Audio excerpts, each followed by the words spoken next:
welcome everybody to episode 94 of the podcast. I said episode weird. Episode. Wouldn't be Steve's show. It's the usual three suspects, Steve and Charles is here. And live from Illinois, who's still on lockdown till the 30th, Bill Vicious. How you doing, Bill? As you can see, I have less life than you do, so here again. Dude, I don't know. You're regressing in age with this new cut, so I mean, you're actually doing better than the rest of us. Yeah, Bill and I got a little more aerodynamic. Bill even more with the beard shave. So how long did it take to cut all that beard off? Did you have to buzz it first and then shave? Oh yeah, well I was trimming it down first, and then I just decided I did like 3 stages. I was trimming it down, and then you know what, I'm just going to go to a goatee. And then I finally, I said, just, fuck it, and just took it all off. Did you go down to a Hitler mustache before? Be honest, while you were in the house. I did not. Oh, no. Okay. While you're in the house, you can do that. So there you go. Now you can see us. Hey! Hi, Michelle. Yeah, there you go. Hi to her. She's in the other room. She's very happy. We just had some Mexican fiesta.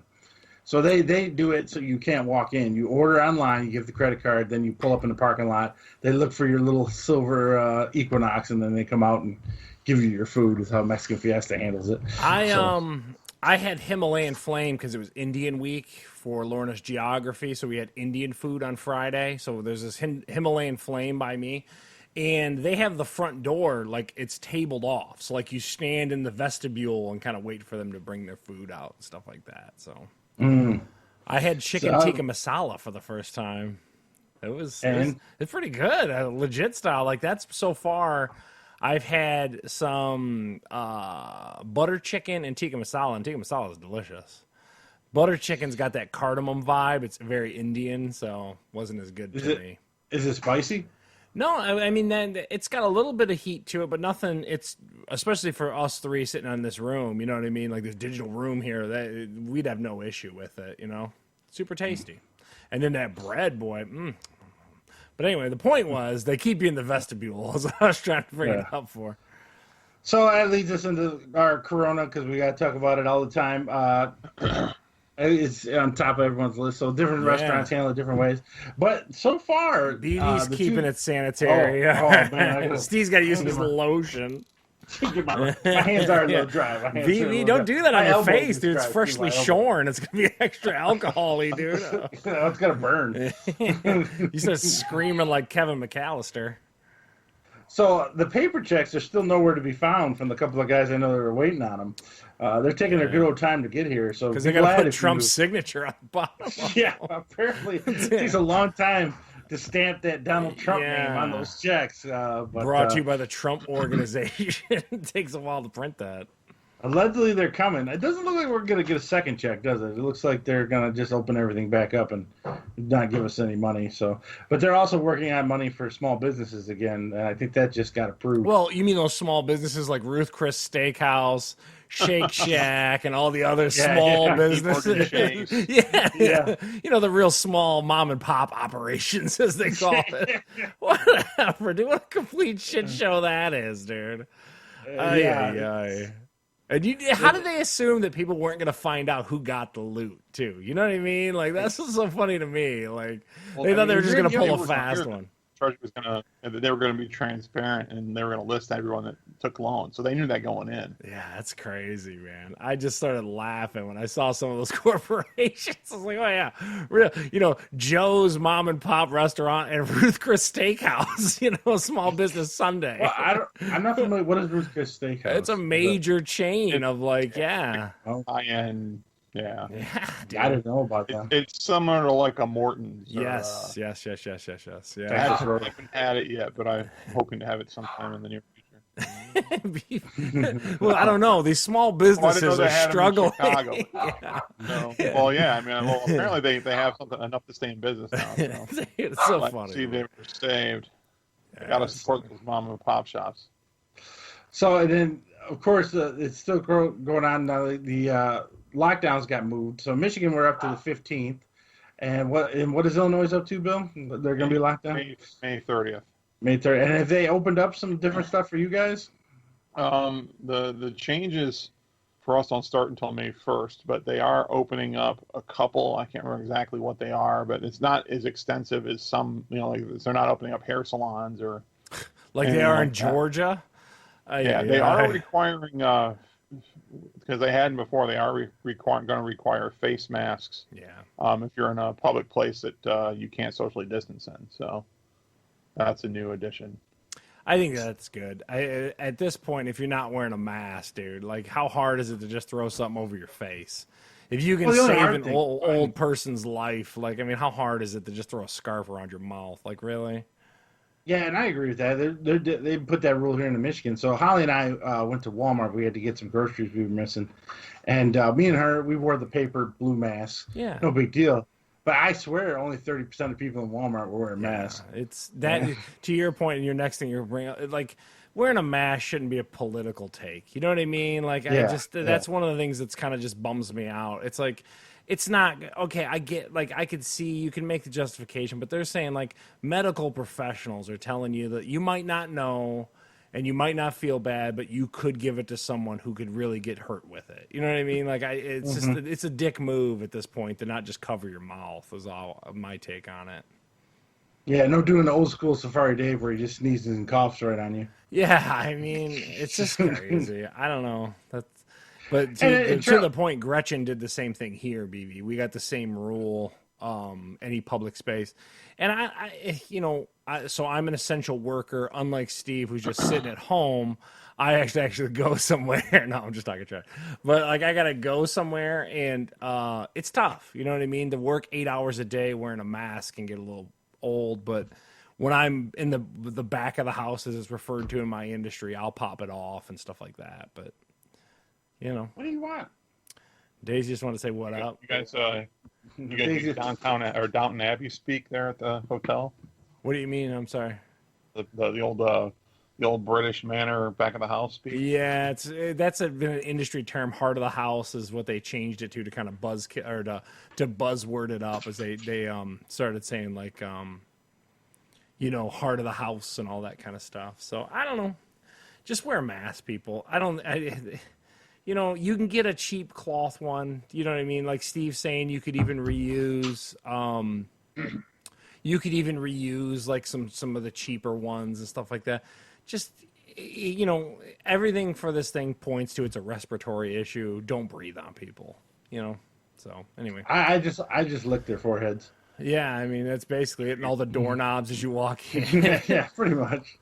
So the only thing kind of bugs me, and Charles and I were kind of talking about it earlier in the week, is the political grandstanding with both sides, we need to stay in shelter in one place. The other guys want you to drink Lysol. So I wish they would just stop that and just get a clear medical message out. And this is it. This is what we do. But I guess that's not going to happen in this day and age. Yeah, and Trump very well could have been just being sarcastic. And the problem is, the three of us in this room probably won't take too much umbrage to someone making a crack like Steve was just talking about, how he coughs and sneezes on people. But, there's a lot of sensitive people that are freaking out right now, and the president really can't make offhanded comments. You know what I mean? Like, that's my whole take. It's like, dude, it doesn't offend me necessarily, but it's like, at some point, like, you just got to be presidential and make those cracks when no one's listening. I don't know. But then the problem is, and like Steve's touching on it, politically, they're just jumping on everything. It's like, dude, you know what I mean? Like, yeah. Everything is just headlines. Crazy. So give us the numbers, Charles. You like doing that. Yeah. So in Wayne County, as of yesterday at 3:00, we had 15,548, and it's down to 1 out of 113 people have had a case of coronavirus in Wayne County. So, and again, you can see the progression. It's down. It was 160 2 weeks ago, 130 a week ago, and then 113 this week. So it's not the same jump, but it's still, it's trending in the other direction. Pretty crazy. Someone from work, does anyone know anyone? I know someone now. Do you guys know of anyone who took a coronavirus test? Tyler, yes. Did he tell you, like, oh my God. So, like, I heard it touches your brain. Oh, she took the swab test at work.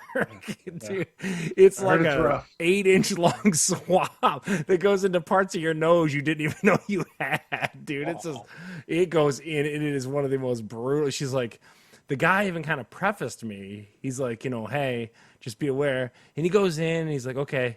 And then you think he's done, and he's like, nope, not quite there. Keeps going. She was free. She's like, she goes, it was one of the craziest things. Like, dude, it was just touching brain. They say, I've been hearing people say that they have to do it themselves, not have someone do it for them. Oh, wow. And they say, put it up there until your eyes water. Put it up into a region of your body you didn't know you could put a swab in. And when your eyes water, shove it up. Yeah, dude, it's crazy. They're taking temperatures and stuff like that on every associate who walks in the building now at my job. So they've definitely kind of turned the corner. So they're definitely doing a little more proactive stuff. It's not so much the Wild West, at least at my job. They're really cracking down and making sure people what are they using? What are they using to do the temperature? The ear thing? No, they've got a no-contact forehead one, a really high-end digital thermometer for the forehead, and then they issue you your mask when you walk in. So, like, that's how procedurally they're trying to, ensure that you're good to go. And, they got gloves for days and stuff like that, but, it's still, I don't know. I got to work. It's tough. Unfortunately, I plunge toilets for a living, and I can't plunge a toilet from home, so I gotta go. So you're put up here that the World Health Organization said no evidence that recovered patients can be reinfected. Cannot be reinfected. That's good. That's good to hear. No, it's not. No, Steve, it's not good at all. Yeah, you're thinking of it differently. There's no immunity. The antibodies are strong enough to keep from getting it again, so you could easily get it. This is bad.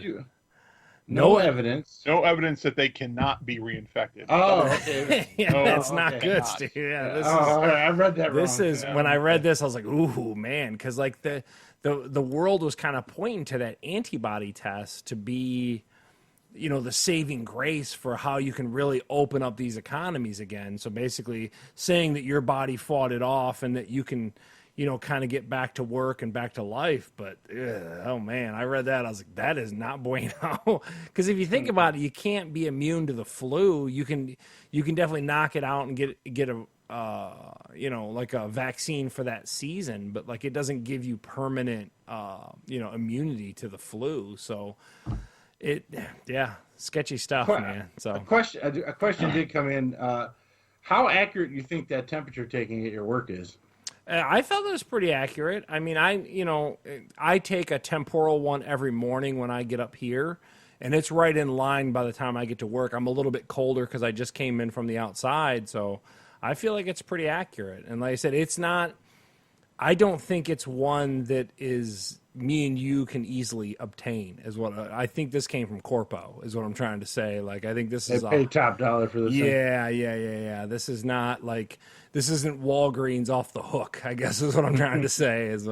We've got one of those. I bet you're the one they have at Marriott's a lot better than mine. Yeah. It's pretty. I feel pretty. But it gives you peace of mind too that at least you can ensure that the people that you're working with at any given time also have been through, the temperature checks, and that's a big indicator of whether or not you're suffering from any kind of infection from this virus. So it makes me feel better. But that World Health Organization one was a super bummer when I read that. I was like, because like I'm just holding out for like, give me a shot in my butt and then let me go watch college football again. That's kind of my whole thing, but it doesn't sound like that's going to be the case going forward. It's kind of scary. Well, as everyone knows, you didn't tune in here to hear this depressing shit. So let's move on. Yeah. Now, Bill, did you get any of the rocks tequila? Or? I did not. Okay. So you're gonna have to taste test this without me. But. We do have a taste test. We were after it. Bill found it originally, but then I found it at a liquor store here. And Charles, hold up the bottle. Yeah. So this is the People's Tequila here. This is that Teremana. Now, Steve managed to find, I wanted to try both the Reposado and the Blanco, but it's pretty limited run. It's pretty hard to get a hold of. Steve was lucky enough to at least get, a thing of Blanco here. So it's got. I was kind of peeping the logo. It's got, or the label rather. It's got his signature on the back of it and everything. It's kind of hard to get in focus there, but it's also got 96 calories for every shot you take of this. I thought that was kind of funny reading that.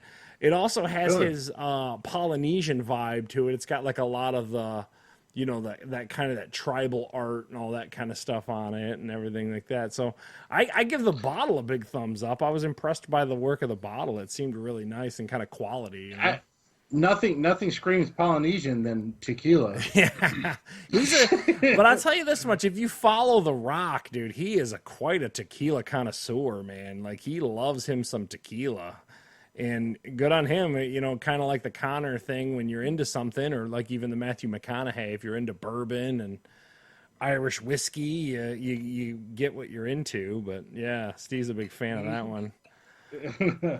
All right, so let's give it a whirl. I got a lime and some salt. Yeah, so I don't know how exactly this works, but you take the salt.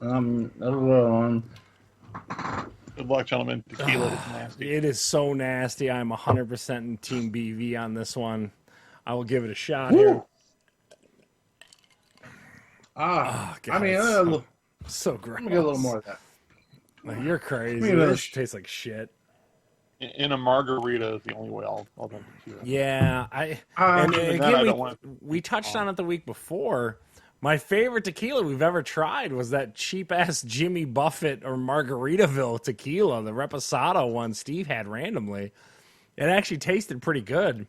This one tastes just like every other tequila I've ever had. It's disgusting. Steve, you have a different take on that? I mean, I'm guessing you're not going to drink the whole half bottle. Now, yeah. Right? Well, most of the bottle I sent to Charles. I knew I wasn't going to drink that much of it, but it's tequila. Yeah, it's on the level of that George Clooney one, right? Wasn't George Clooney's tequila? Casamiga. Yeah, that was, and again that was very serviceable tequila. Yeah, it's tequila. I'm weird. Like certain liquors really go down easy for me. Like Irish whiskey, proper number 12. Even though everyone hates it, I drink the crap out of that. Well, and you're gonna talk about like some. I like rum. I don't know. I think that it's got a taste, and I don't know. Yeah. So to wash down, or before that, we also have Charles. Hold up the chips. Now we have these Lay's fried green tomato chips. Bill has had fried green tomatoes. I've never had them. Charles never had them. The prelim on this was Holly and Michelle. They both had. Are these us a flavor ones?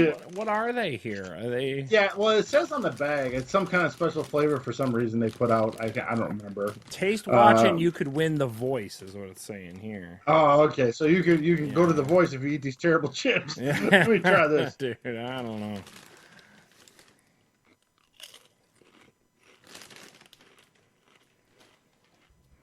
It's not nearly as bad as Michelle and Holly made. That is not good, though. I'll tell you that much. Yeah, it's not as bad. It's just not good. Oh, that is not a good flavor in my face between the tequila. Bill, that is a unique. Your tequila and some fried tomato. Christ. I need tequila to wash the Holy shit, BB. Consider yourself lucky you're in Chicago for this one. Sounds like the flavor version of two wrongs don't make a right. Yeah, dude, BV. Holy shit. I'm going to move to Chicago after these two. That is gross. Ooh. Oh. I tell you what, that shot of tequila just wipes out every other taste in your mouth. Oh. As it comes down. Give me more limes. Here, let me put some more limes in mine. I'm going to put like 7 limes in this tequila. There we go. That's the way to do it right there. Good luck. Oh, shit. You're sipping down Oof. That is gross. So we've amassed quite a collection across the top of your desk, haven't we? Yeah. Oh, God. We have Lagavulin. We've got the Matthew McConaughey. We've tried the Connor. We've tried, to your point, the Casamigos. We've tried the Aviation Gin from Ryan Reynolds. we've gone down all of Hollywood's random hobbies of doing alcohol. Also, a lot of variety of moonshines we've tried over the time. Yeah. The vanilla one's still the best and stuff like that for me. You know, If you had one celebrity liquor to rule them all, what would be your opinion? Ooh, that's a good question. It's not even a conversation for me. It's proper 12. Like, it's super easy Yeah. that it's proper 12. I Yeah. went out and bought another bottle of Proper 12 Yeah, on my own. it's So no doubt. that's the only one I've actually bought. It's a good thing we're helping out these celebrities because they need the money. Yeah. But on a side note, now this is tasty. I don't know if you guys can see this. This is Captain Morgan's orange vanilla. Yeah, it sounds awesome. You could take. It's only $13 for the whole bottle. By the way, the rocks was $30-something, $32 for the rocks. So just in case anyone wanted to buy the rocks one, but you put Sprite in it. I had Diet Sprite. Diet Sprite with this, it tastes like an orange creamsicle while you drink Sounds it. tasty, This is really good. And even if you open it up, it smells like an air freshener. It's like, I mean, it just smells good. It's like What that vanilla is it a low proof? What is the proof on it? Is it 80? It's usually those flavors are like 70. Yeah, it's got to be low. 60 proof. Yeah, it's only 30%. Okay. Yeah, there you go. But it's tasty. It's good stuff. So if you guys ever want to try that, I've already had it, so I kind of ruined the taste test. But we should have give put that on try. the porch instead of you could have kept this rock shit. Well, a celebrity didn't make the Captain Morgan. Yeah, I so, don't know, man. I'll take the non-celebrity Captain Morgans for $200. Alex, this is terrible. It's got to be funny for one of your neighbors look out the window and see this big dude walk up with a bottle of liquor, just drop it on the porch. Yeah, it was a special delivery that day. Oh, hey, man. Michelle, what are you doing? Okay. Come here and have a shot. Impromptu guest. Impromptu guest. What is going on? Oh, Heather, what are you up to? She claimed she wanted to try a shot of this. Oh, Jesus Christ. No, she doesn't. Yeah, I was going to say, her fault. I'll give her a little bit. So you just put a It's little 60 lime in it degrees for her. outside. We've got a fleece jacket on and 5 layers of pants. And she'll be asleep in 15 minutes. Oof, man, she did take that straight to the head, though. It's not bad though. Ugh. She said not bad, Charles. Look at you, you Oh. wuss. You want some more? Probably not. No? One more shot before the road. Tastes like shit. It's not I mean- sweet. Why isn't it sweet? Where's the sweetness? You want more? in it? I'll give you more. Feel it is funk. Yeah, I'm with you. It's gross. Her head's cut off. The other stuff was better. The other stuff was better. What other stuff? The orange. Oh, yeah. She liked the Captain She Morgan took stuff. 2 shots. Yeah, she's got about 15 minutes and she'll be out. Yeah, but they were only like a quarter of a shot glass. It was like that much in it. No. So she didn't mind it, but not as good as the Captain Morgan. Yeah. All right. Margarita. Well, I don't have a blender and some ice right now. What do you mean? That'd be great for the audio podcast. Fire up a blender. Yeah. So there's your taste test. The chips are kind of ass. I don't think I'd eat Kind those of again. ass. They are ass. Thumbs down for both of these items. I love the Rock. This tastes like shit. I'm not a tequila but guy. Awful. If you are into tequila, what's the standard in tequila? Quavo or what? Don what is it? Julio is the big one that a lot of people like. I know that. It depends. The more trendy people like Patron. Patron. I don't know. Give me So- rum all day. Yuck. So out of the two we had, neither one of us liked either one, but this would have won if we would have drank it. That's all you need to know. So go out and get you some orange vanilla rum. You'll like it a lot. It's brand new, actually. And the guy at the store said it's a hot seller. But the Rock's tequila is a pretty big seller as well. That's just because everyone loves the Rock. Yeah. There's no way. Everyone's going to try it at least once because his name's on it. Yeah. But if you didn't know it was his, though, there's no way to tell from the label on the outside. His really, logo's on the back. I mean, I don't know. his signature on the back, but that's about I'm it. just saying. There's no like Brahma Bull on it or anything, or I don't WWE logo. How did you know he had it? From Instagram. I mean, Instagram. Yeah. Yeah. I mean, he's pimping it constantly on there. Yeah, so many people follow him on everything. People know. Yeah. Because he's the If it people's wasn't- champ. He's people's champ. If it wasn't Corona time, he'd probably be on the late night shows promoting it too. But unfortunately. Oof. All right, so this week we got some TV shows that are ending, and we got some new movies and stuff like that. The one I know Bill watched, and he'll talk about it too probably. Hour and a half long season finale of Better Call Saul. You have any thoughts on that, Bill? Real quick, though, before you jump in, what was the season number? What season is the show in? This is season 5, I believe, wow. and 6 is supposed to be the last one. There are only like 10 episodes a season. Oh, which, okay. For a non-streaming channel, that seems kind of short. But I thought it was good.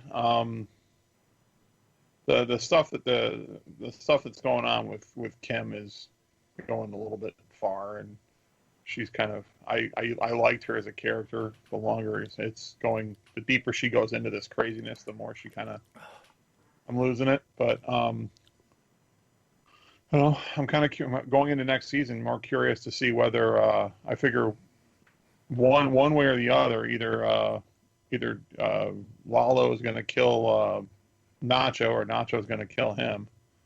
I suspect it'll happen in Mexico either way, but yeah, I'm just, what's going to happen? Because if next season, it seems like there's going to be a gap between, because they don't seem to be all that close to where Breaking Bad kicked in, and I don't know that they meant to bring it right up to the edge of that anyway. But it seems like there'll probably still be a pretty good gap between where this ends and where Breaking Bad kicked off.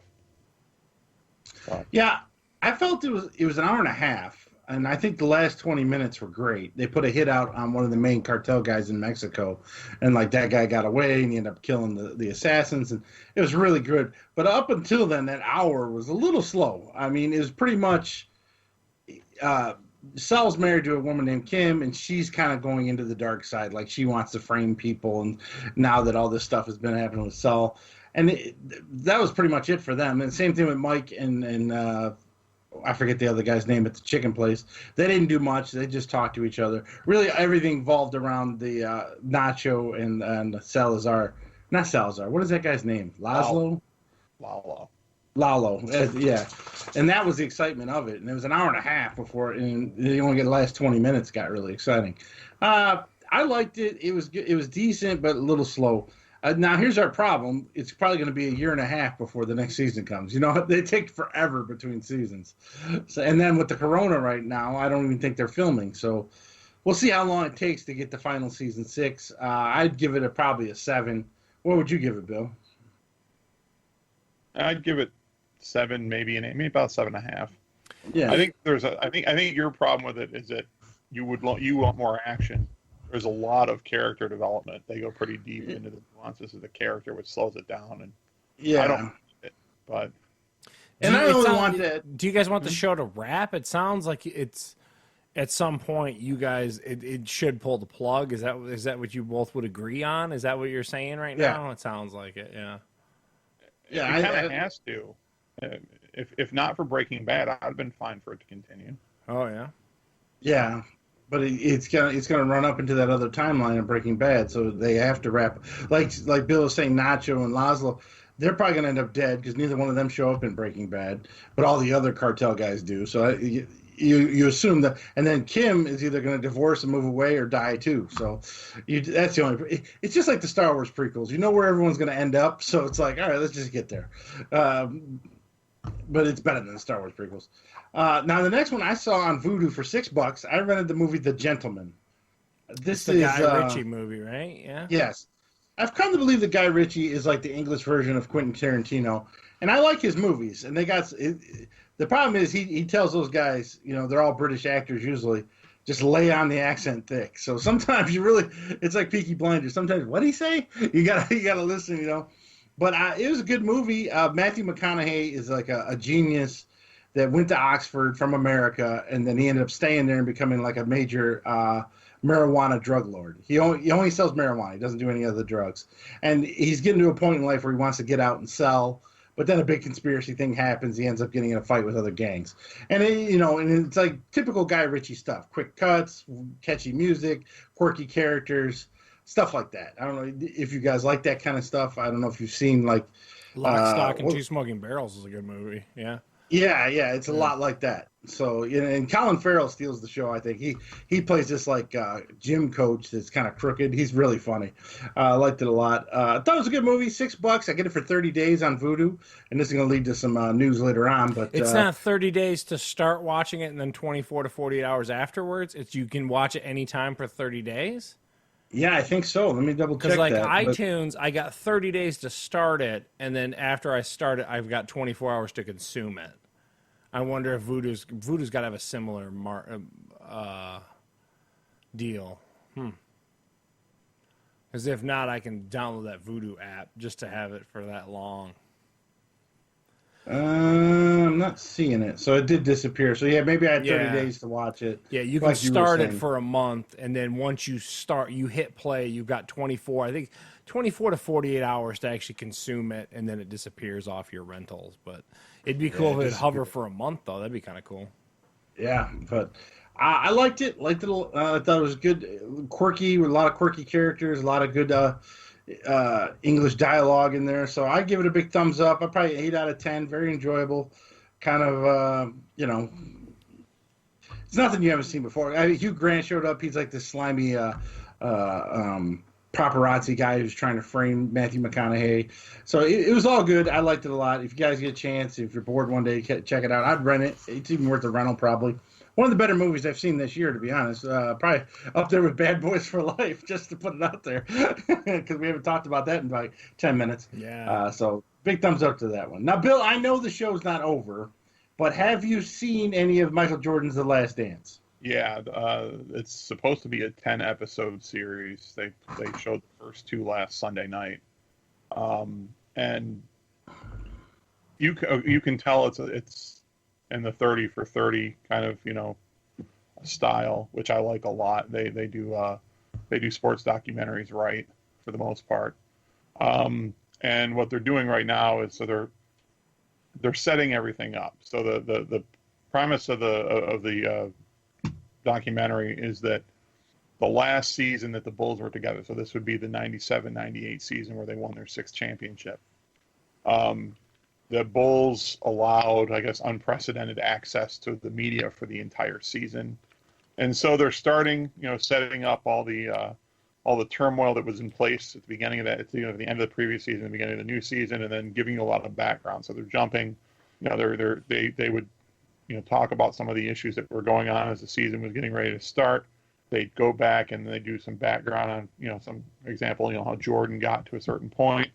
They did that later on with Pippen. And the way it's set up is that Jerry Krause, who was the GM for the Bulls, wanted to do a complete rebuild of the team after the 5th championship. And Pippen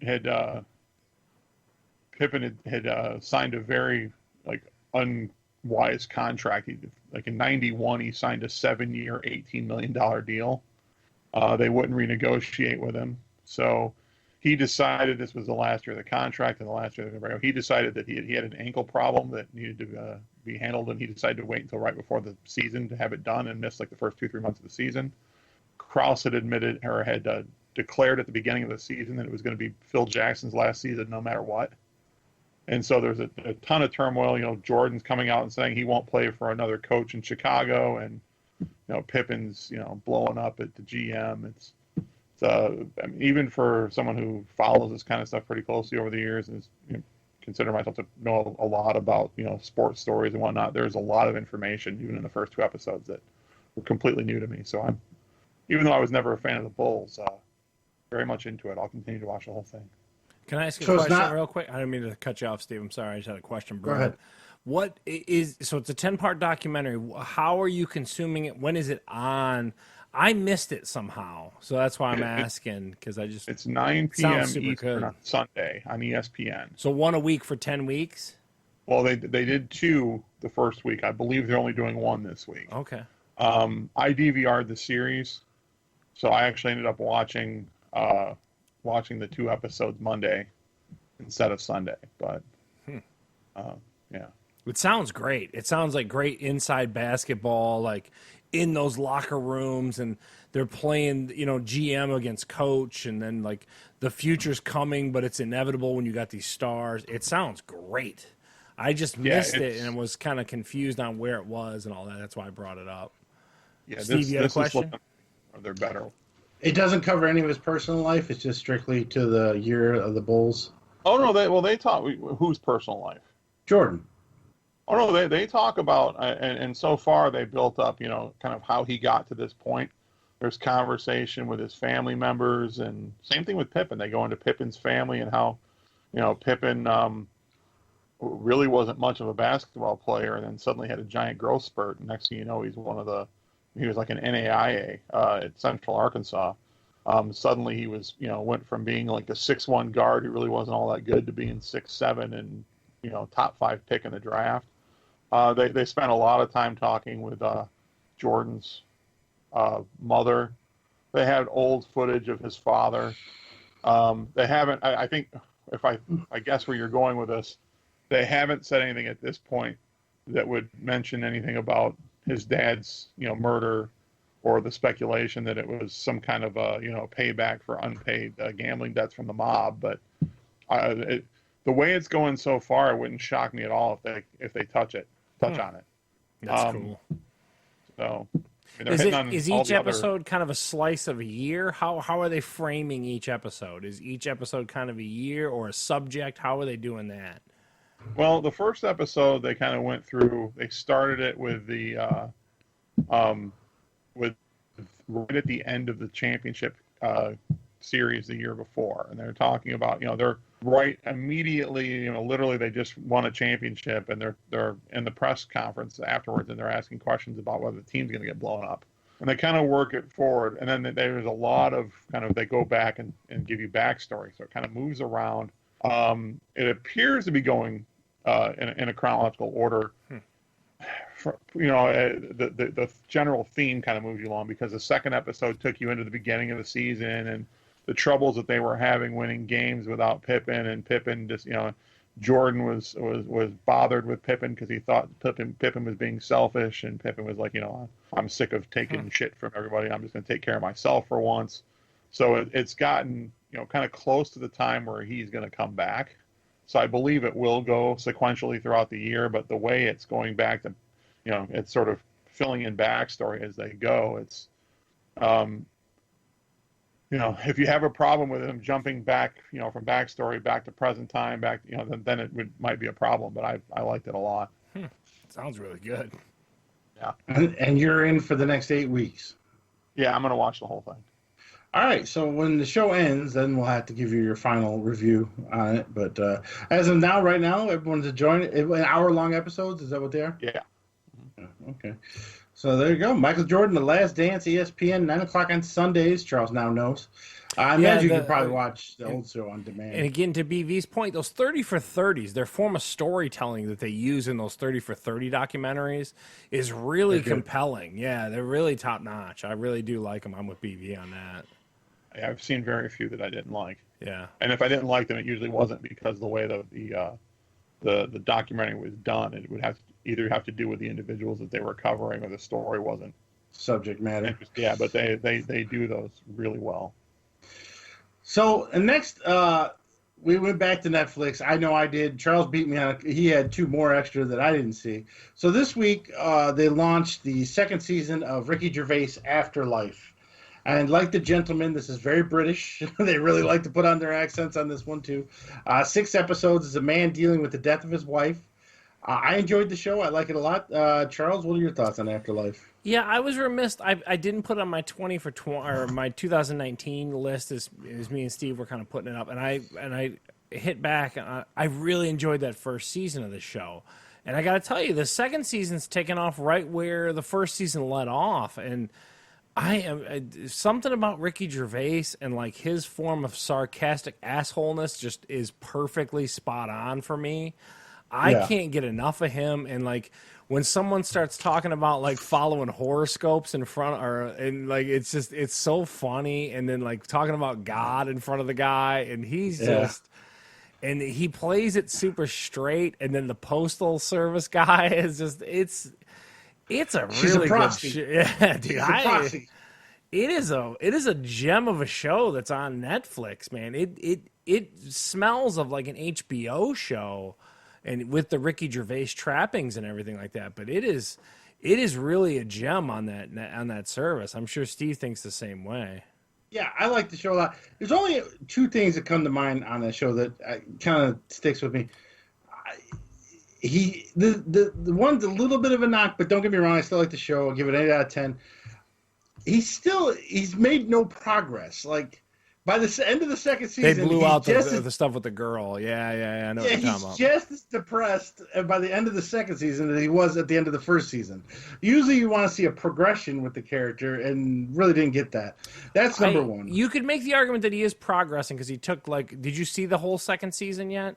Yeah, I watched. So he took old girl, the annoying chick with the glasses. He took her to coffee and stuff like that. So they're trying to give him some kind of, like appreciation towards other people and stuff like that. But there's a lot of end of episodes where he's laying in bed crying, watching videos of his life. And then the one where he's got a fistful of pills that he's about to swallow, and the dog's trying to talk him out of it. Dude, the dog is so amazing on that show too. That German Shepherd on there is a beautiful dog. Yeah. There's one question I have for both you and Bill. So me and Michelle kind of talk about this while watching the show. So he watches a lot of videos of his wife. And I started thinking, I don't have that many videos of my wife. Do you guys do?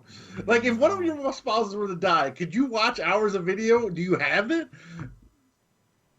Ours are all on YouTube. You can watch the podcast on YouTube. But I thought, like, Heather passed away. No. Yeah. Heather's more Holly. Yeah, Heather's more into chronicling life than I am. Like, she's much like, to me, I got a very old school nature on it's like those people who go to a concert and have to record a concert. Like, I was at the concert. I don't need a videotape of it. I don't know. I'm just weird. Yeah. BD, so, you kind of in the same vein as that? Yeah, I the only video I have, I believe that I would have access to that Abby's ever been on would be the time we were both on the podcast with you guys.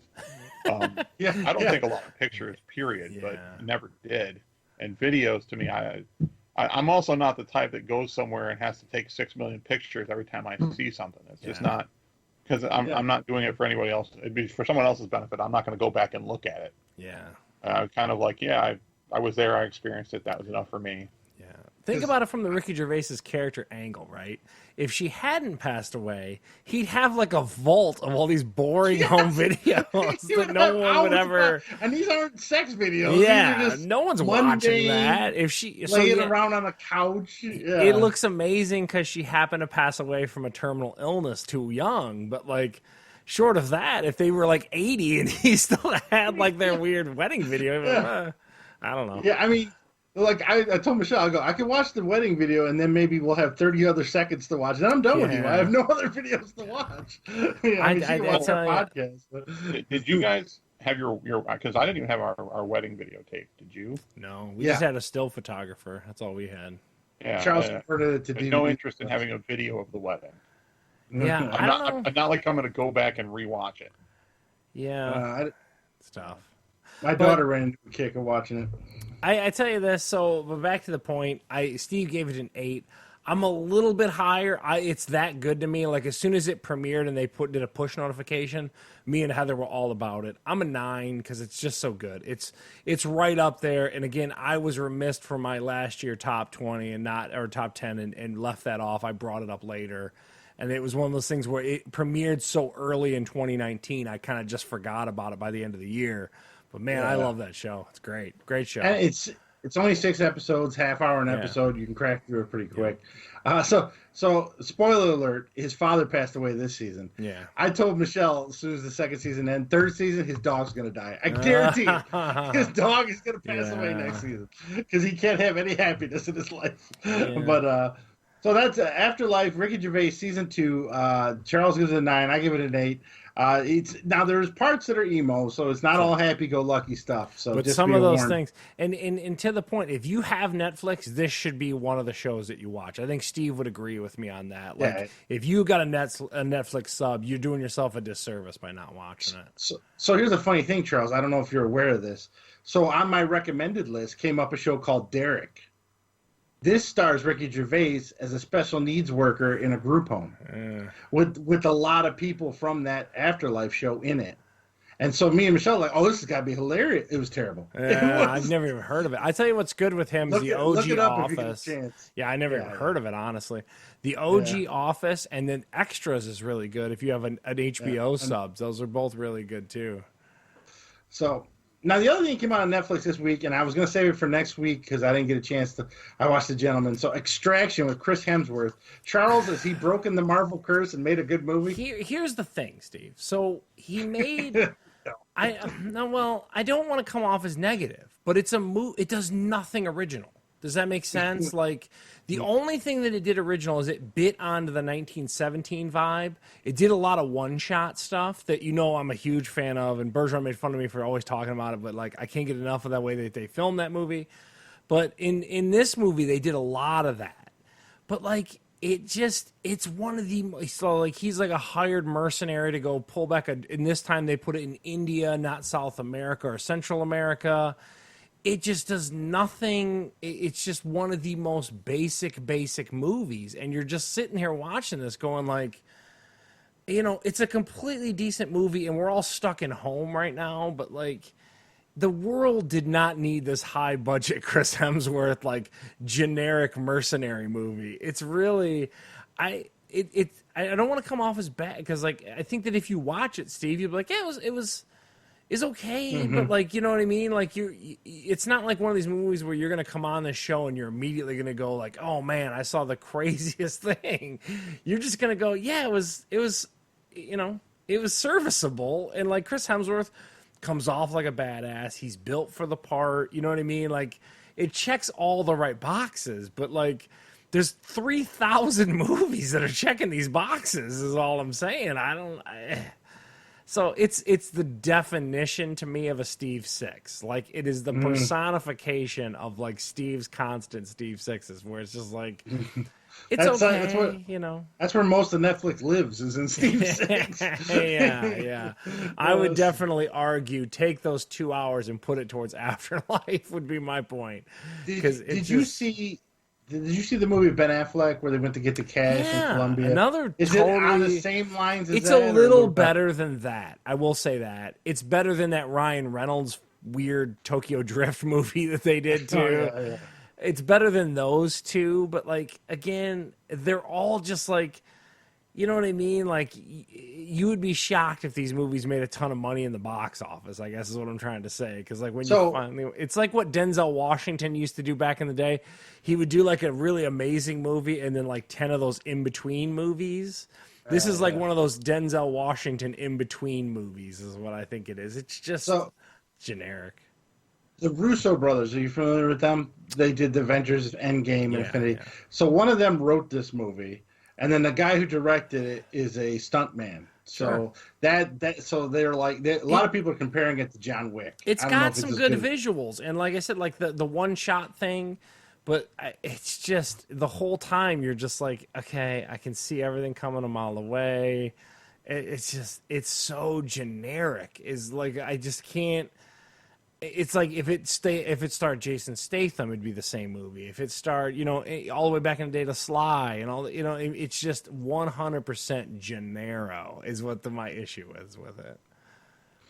All right, so there's a Steve Six, the first one of the day. Yeah. And then the next one you saw is hashtag Black AF, or if you're older, #, Black AF. Yeah. What is that about? So this is, and Steve often rips on me. I'm a huge fan of Blackish. I think it is the best sitcom on television right now, and I will steadfast to that for a long time. So it's better than, for me it is. I just can't get enough of Blackish. I find it just hilarious. But the point being, Kenya Barris, the guy who writes or who executive produced Blackish or whatever, he decided he wanted to do a black version of Curb Your Enthusiasm. That's all this show is. So, like, it even has... And again, if you've watched Blackish at any length, you see how Dre always goes on these diatribes about, like, black culture and people appropriating black culture and you don't understand, blah, blah, blah. It does that all the time. But, like, literally, so the main guy who is from Blackish, the Kenya Barris guy, or Burris, one of the two, I don't know, generic. But I think Barris. Yeah, it's Barris. But it's literally Blackish and Curb Your Enthusiasm smashed together. He even has Rashida Jones playing his wife. She's not really his wife. I mean, it's Curb. He starts out early in the episode with like a premise, and then like he black crotcheties his way through it. You know what I mean? Like it again, it's one of the most uninspired shows here, where like you can just see the influences, but like you're better off just watching the influence. If you really like Curb Your Enthusiasm, which Steve is a huge fan of, Yeah, yeah. It's I don't know. It's again. I'm gonna put this with Extraction and a Steve Six. Like that's. Oh man, It's Six one of is those all things that around. just doesn't do anything. It does nothing. So that's my take I on also it. love Blackish, and I'm amazed at how lackluster all of the spin-offs have been. I don't watch any of them. You watch a couple of them? I tried them, and none of them are any good. Yeah, and he's referring to Grownish and Mixedish. One is Rainbow's youth, and then the other one is the daughter off to college. And no thanks, you know what I mean. But I love Blackish. Can't get enough of that show. But this show, it's just like I said. I think Steve, check it out while we're in this quarantine and tell me if it's not Curb Your Enthusiasm. It literally is Curb. Right. Yeah. I'll watch the first episode or two. So a lot of Steve Six is coming around here. Now the last one we got is last night was HBO movie night, and I watched Bad Education with Hugh Jackman. What's her name? Allison Janney and yeah. Ray Romano. Did anyone else watch this? I did. I thought. Did you catch it? No. Okay. Go ahead, Charles. First of all, the HBO finally put out a home run for me. HBO to me has been struggling a lot lately. This was really compelling. I was kind of super entertained by this. What is it? Long Island, New York high school superintendent. And then, like the business manager underneath that superintendent smuggling and stealing all this money from this school district, and then like With how his approval. Yeah, it was, and then he had the balls to like throw her under the bus, like his shit wasn't going to come out. It was good, man. I tell you what, this was by far the best thing I've seen on HBO, short of John Oliver, but in a long time. I think. Do you think so, Steve? Yeah, I enjoy the story is fascinating, and to find out that it's all true they in the end they tell you that these was 4 people total swindled $11 million from the school system, and he still gets a pension. Million. Did you see that? So did she. Yeah, crazy, man. It was really good, and then it was so good. I know Steve freaking panicked. You see Wolverine deep hard kiss a dude in this movie. It's so great. That was a long Steve kiss. his Marvel heart broke when he was watching. It was like, Wolverine, no. And he was like straight up hard making out with a dude. Yeah, that was a rough one to watch. Oh, it's actually more rough on my wife because she idolizes him. That's one of her. He was so really hot. good in this, though. He was really good. He's making out with a 22-year-old dude. But oh my god! I tell you what, and then back to the point. I have a hard time, and tell me if you find Ray Romano's voice just distracts me a lot. Like, so you got Hugh Jackman. I've gotten used to it because I've watched his show so much. It's like, why are you talking like this? It's so annoying. Well, you see that nose. Oh my god! What we're gonna do? It's like, dude, shut up. That's the best impression of Ray Romano. Dude, it's so obnoxious. But it was a little slow at first, but I understand it got established everything. But after that, it got fascinating. How they were using these credit cards and bouncing. The one chick's like, I need a PlayStation. I need a PlayStation. She said, like, just charge it. Give me the receipt. Man. Like, what? Yeah, and then they showed her like cooking the books late at night in the office and stuff. Yeah, I was sucked in, man. Heather was pissed I watched it without her. I was like, she's like, no. I was going to say, being a teacher, that's got to be right up her alley. Man, but then you saw the pressure from the community of like wanting a good school district too and all that kind of stuff. It was cool, man. It was a really big thumbs up for me. I'd give that a hard 8 out of 10. Yeah, I agree with you. 8 out of 10. Yeah. Now, I don't know if you took the time. Every time there's a true story, I like to take the time and look up the real people. Yeah, do you like me? Why? I think every based on a real true story should have pictures of the real people at the end. I really do. Like, that should be a rule. They were very generous with the actors they got to play them. Yeah. The real life people look nothing like Hugh Jackman and Allison Janney. Yeah. You gotta admit, man, Allison Janney's a badass actress, dude. She's good. She's right up there with Laurie Metcalf for me. You know what I mean? Like Aunt Jackie from. I love her when she's in stuff. I'm like, yeah, she's cool, man. She was great in that Tanya movie. I love her. Yeah, she's a good one. Now, but that woman, the character she played, died in 2017. Oh, yeah? Michelle Pfeiffer. Yeah. Yeah. But they She both had like got shore impersonated. houses and stuff, BV, man. They were like straight up being naughty as hell. Like they were just doing He took a whatever. Concorde first class to London. Who 20 does grand. And then put the spurs to the dude who confronted him. Like, do you really want to look into this? Do you really want to? I was like, man, dude, it's good, BB. I'm telling you, man. But carve out 2 hours for that, man. Bad Education on HBO. That's a big thumbs it's up. a movie, not a series, so you get one shot and you're done. Yeah, were you Very confused good. on that? I thought it was a series, didn't you? Yeah, so did I. Yeah, so was did like, I. oh, But okay. no, it was just one movie. Weird it was on a Saturday night. You think they would have put it Yeah. like on one of their more popular nights. But Yeah. hey, it was a good movie. I liked it. It's HBO, so they'll replay it 100 times. It's on there on demand too. And then the only thing I recommend that you do is when you do watch it, keep your remote handy so you can mute Ray Romano when he talks and then just put on the subtitles. But, Come to find out that that was the other thing I found out. Ray Romano's character was fictional. They just made him up for the movie. oh, Everyone else was real. Dude, it was Even good, man. the niece and stuff. I So wish that was a that's good what movie. like so many other things on HBO were. You know what I mean? Like Yeah. that was finally some good HBO. All right, so HBO a little bit back to form. So Better Call Saul, both Bill and I agree on a 7. The Gentleman I liked it was an 8. Bill really loves the Michael Jordan The Last Dance. He's going to finish it out and give us a rating. Afterlife Season 2, both Charles and I enjoyed that. Extraction, Charles was very meh. And hashtag Black AF. Now, what does the AF stand for? As fuck. Yeah. Okay. Yeah. Both of those were very lukewarm, but Bad Education, both Charles and I agree. A very interesting story, and amazing that it's a true story. So it is very good. Now, there's not really much about wrestling right now. They're just still taping in front of no crowds and boring as hell. So we're going to go on to the other big sporting event that happened this week and what everyone was excited about, and even Bert had some bets placed on it. The NFL Draft on ESPN. I watched it on ESPN. I don't know if it was on NFL Network because I don't get NFL Network anymore. So first off, what did everyone think of the presentation? Let's go with Bill. He hasn't talked in a while. Had to listen to us drone on about bad education.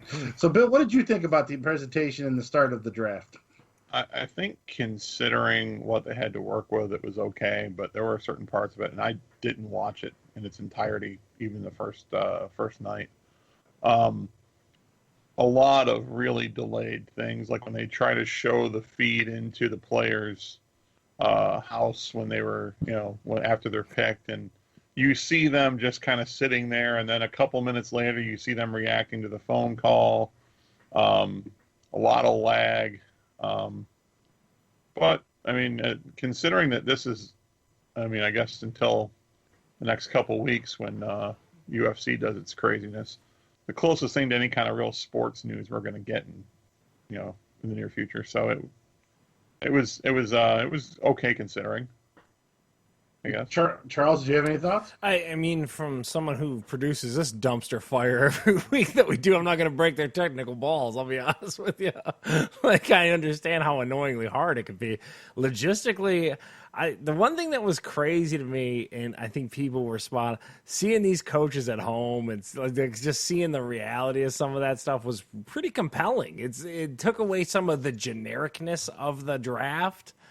I don't know. Yeah. What are you going to do, man? The world is just at a weird place right now. I think they did a very good job for what they're dealing with. You know what I mean? Like, it is what it is. But I tell you what, though, like I said, Cliff Kingsbury's house is friggin' ill, dude. Did you guys see that thing? Oh, my God. No, I didn't see his. Holy $1 million mansion, dude. It looked awesome.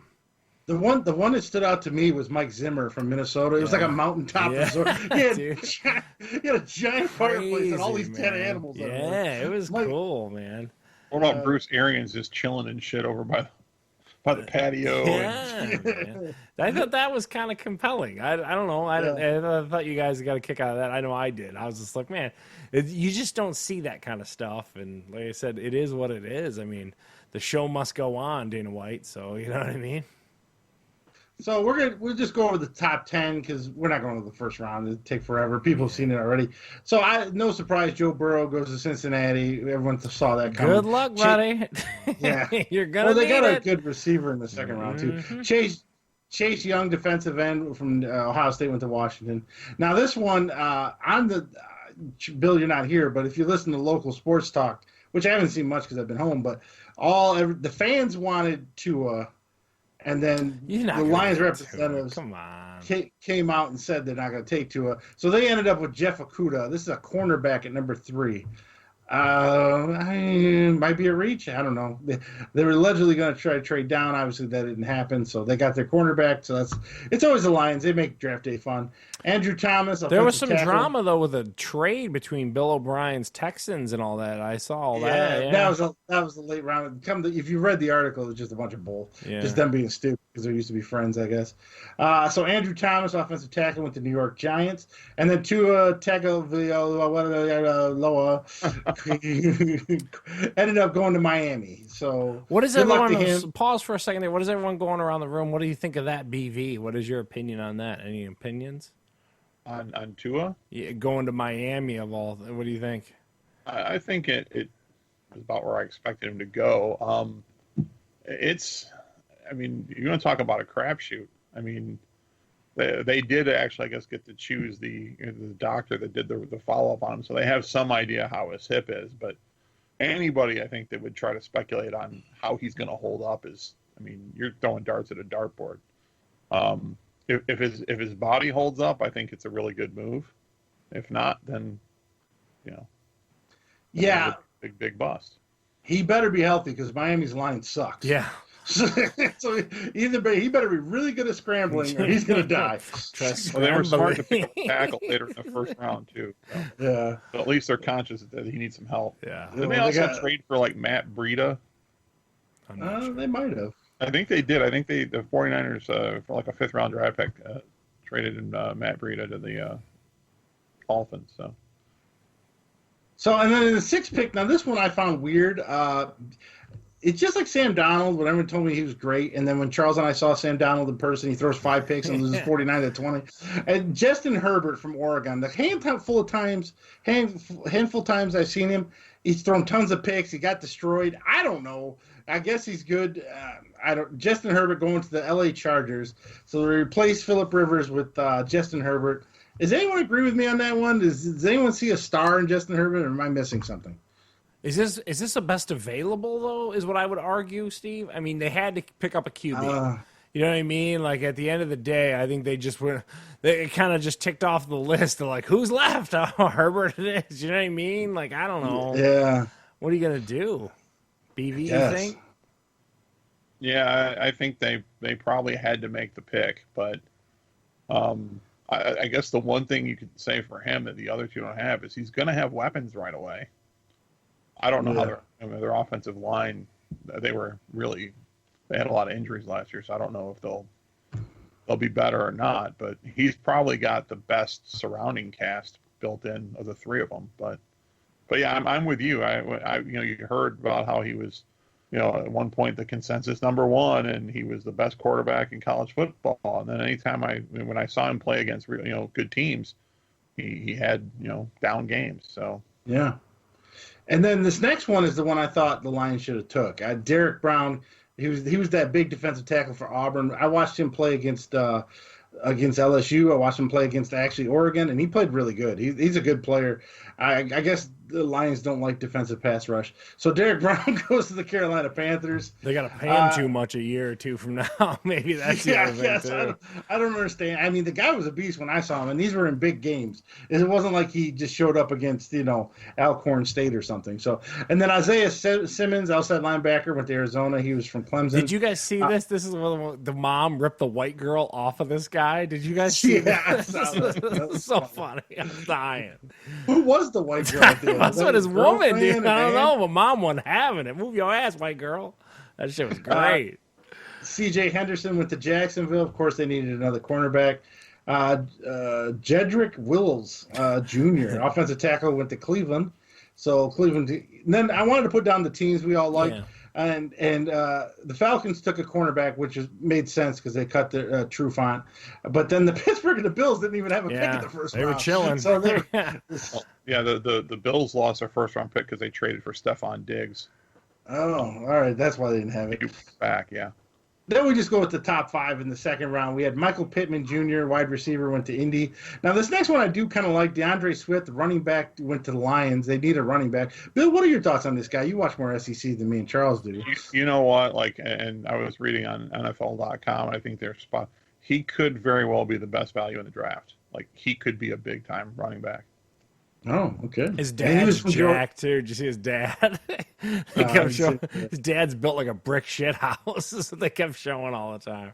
Why am I into the randomness of the draft this year? Hey, well, Georgia had a lot of players. It makes you wonder if they underachieved because they had a lot of players that went in the draft this year. So DeAndre Swift, running back Georgia, goes to Detroit. Xavier McKinney is a safety. He went to the Giants. And then I thought this was funny. The New England's first pick is Kyle Duggar.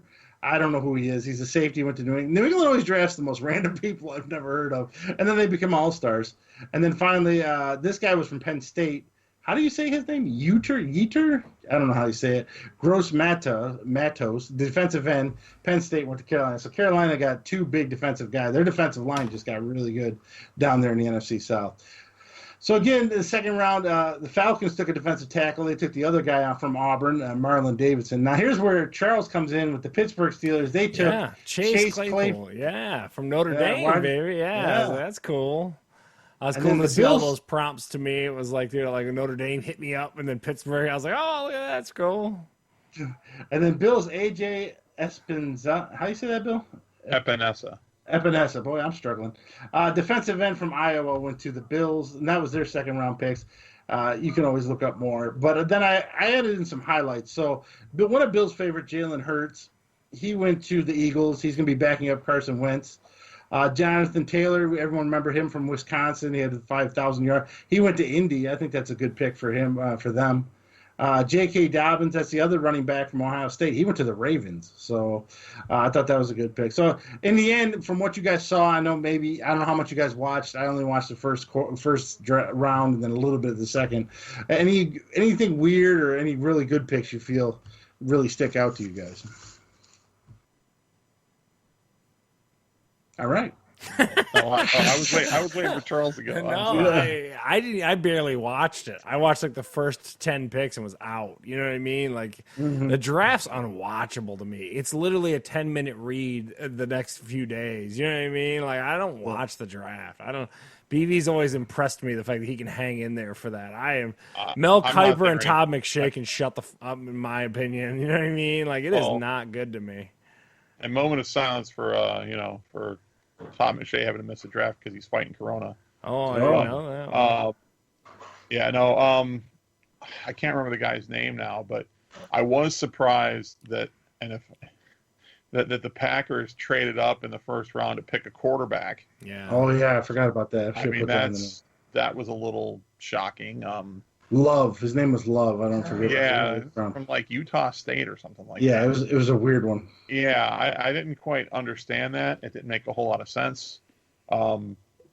He can't really. A way to piss off the one star you have on the team. But I thought that the Ravens, I don't know. I hate to, I don't know if I saw Wiggs was watching this earlier. I don't know if he's still on. I hate to give any freaking love to Ohio State at all, but I have never seen an Ohio State game where J.K. Dobbins wasn't clearly the best player on the field. I don't understand how he's a late second round pick. And to the Ravens, no less. Well, that's dangerous. Yeah. I would have. I like DeAndre Swift too, but I think I would have taken. I would look at J.K. Dobbins as being the best running back in the draft and whatever. And Mel Kiper went off when they picked Jalen Hurts in the second round. I think everybody was a little surprised he went as early as he did. That didn't make a whole lot of sense to me either. I guess Carson Wentz is injury prone, so yeah, that is true. But he's either one of those types that becomes like a Steve McNair, or he becomes someone that no one remembers 3 years from now. So that's pretty much. And Lions had a good draft. My only thoughts were like I said, Georgia had a lot of players. Auburn had a lot of players. Of course, Alabama did, and Notre Dame had their share. Usually, it was more in the later rounds. didn't see a ton of Michigan players, and I'm not knocking them. I know people go, you don't hate Michigan. There's a handful. I think New England got one of them. I can't remember who. And a couple linemen got drafted as well. What's So, the word around Chicago, BV? What's the local word? You listening to any radio or not really because you're home? You're not doing any commute? Well, no, and I don't listen to the local radio anyway. I just listen to satellite. I'm not sure what they did in the draft. Well, they didn't have a first-round pick because they were still – the Raiders had that from the Khalil Mack trade. Excuse me. I'm not really sure what they ended up with. So, like I said, the Lions are always the most unique, and I don't think it's a bad draft they had. But why don't they like pass rushers? I don't understand their defensive philosophy. So you're taking a rookie cornerback and telling him to cover someone, a star, for 4 to 5 seconds. With no pass rush. It just doesn't make sense to me. So I don't quite get the Lions' strategy on defense. But Matt Patricia's a wizard, I guess, so what do I know? Yeah. So, so all in fairness, though, their DBs were god-awful, and they traded the only decent ones they had left. Yeah, that is true. So we'll see how it goes. No, the big surprise, too, that New England didn't take a quarterback. A lot of people thought they were going to take a quarterback. But they're happy with whoever they have right now, and I don't know who it is. The guy they got from the nacho stand, I guess. So, anyways, that's a look at the NFL draft. We don't want to bore everybody and go pick by pick and do all that stuff we could, but hey, that's a different podcast maybe someday. BV's NFL Draft Podcast, that'd be coming soon. So you're telling me Todd McShane, the one big night he's needed, he wasn't there because he had Corona? Yeah, no, yeah. Oh, my God. Entire thing because he was battling Corona. And how bad? Who's the other guy, older gentleman that does it with God? What's his name? Chris Mortensen. Oh my God, he looks like Death Worm. Well, he's had like cancer multiple times, didn't he? 60s, but he just got through cancer. Yeah, just got through it. Why doesn't he just retire? I don't know. If you're just reporting, it's probably not that hard of a gig. You know what I mean? Like. You don't come to Chris Mortensen because he's a piece of ass. You come to him for the information. Well, he just looks like Walking Dead. Yeah, but you build those weird relationships. It's kind of like the Jay Glazer thing. You know what I mean? Like people tell you things because they know you're going to treat them right, so then they give you a few nuggies. And Mortensen's that guy, Jay Glazer. You know what I mean? You just get these handful of dudes that can get that information, and that's basically what you make a reputation on that, you know? I guess so. So there we go. Now, one more thing. That's the draft for you. But, Bill, tell Charles how many minutes you made it into the Big Show. Yeah, I almost stopped you earlier as we were finishing up the Netflix portion of it. So I tried watching it Friday afternoon, and, okay, I wanted to stop at about the 3.5 minute mark. But I was put like a timer on his phone. I was determined I was going to beat your 10 minutes. I made it 7. I turned it off.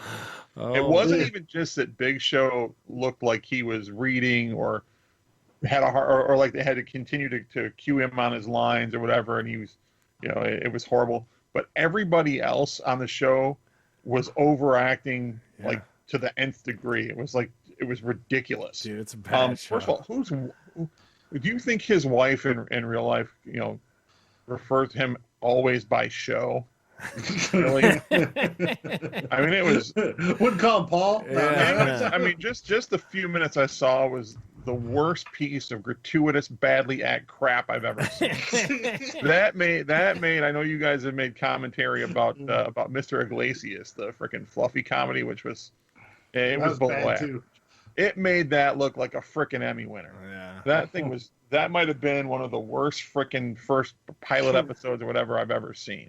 I just want to know how he got worse. Like, he used to be okay at acting. He got worse. I would argue a lot of that's to be these points. Like, that material was just so corny. Oh, my God, dude. Oh, and that kid, the young kid that was, has like the evil... That's the official podcast. I never wanted to hit a child so hard in my life. That's the new podcast. Like, shut up. Prove your worth. How far can you get in the Big Show? I think I made 15 minutes and I was done. It was so bad. So I have a couple of reviews. One is actually a rebuttal of my own review.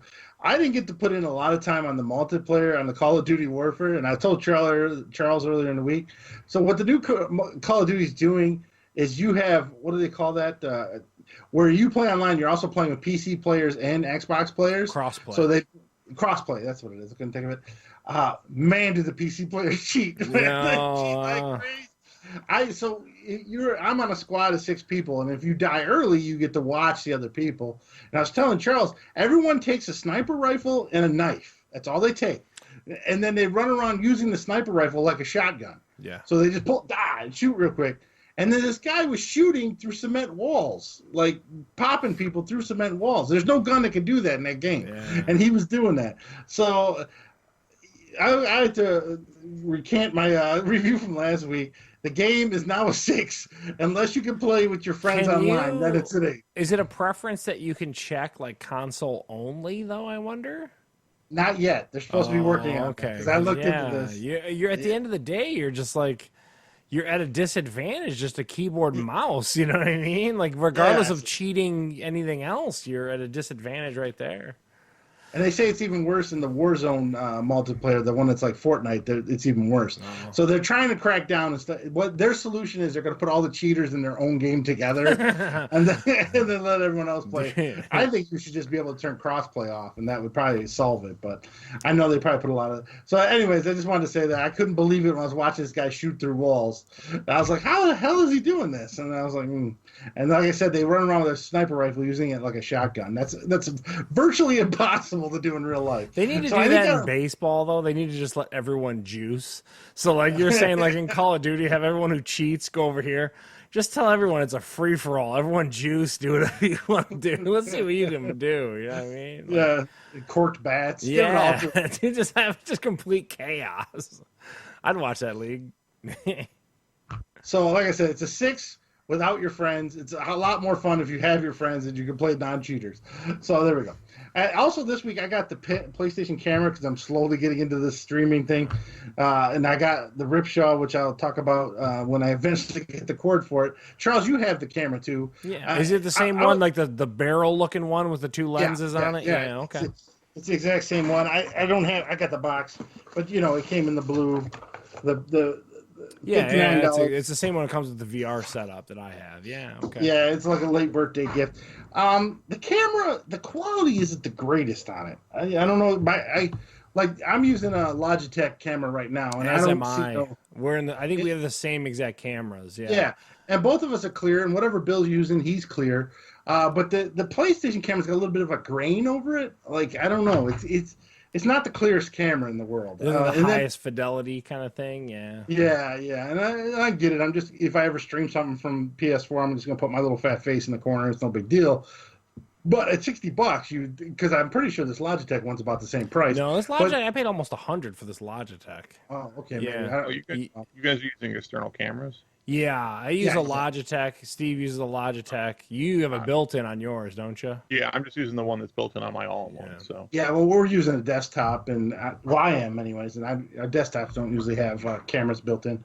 But it's okay, and then you could do the face recognition to log in. Here's the thing. Did you try any of the voice recognition stuff? No, I've only done the VR setup. So what you're going down a whole other rabbit hole with it that I've done. I haven't done any of this stuff. Yeah.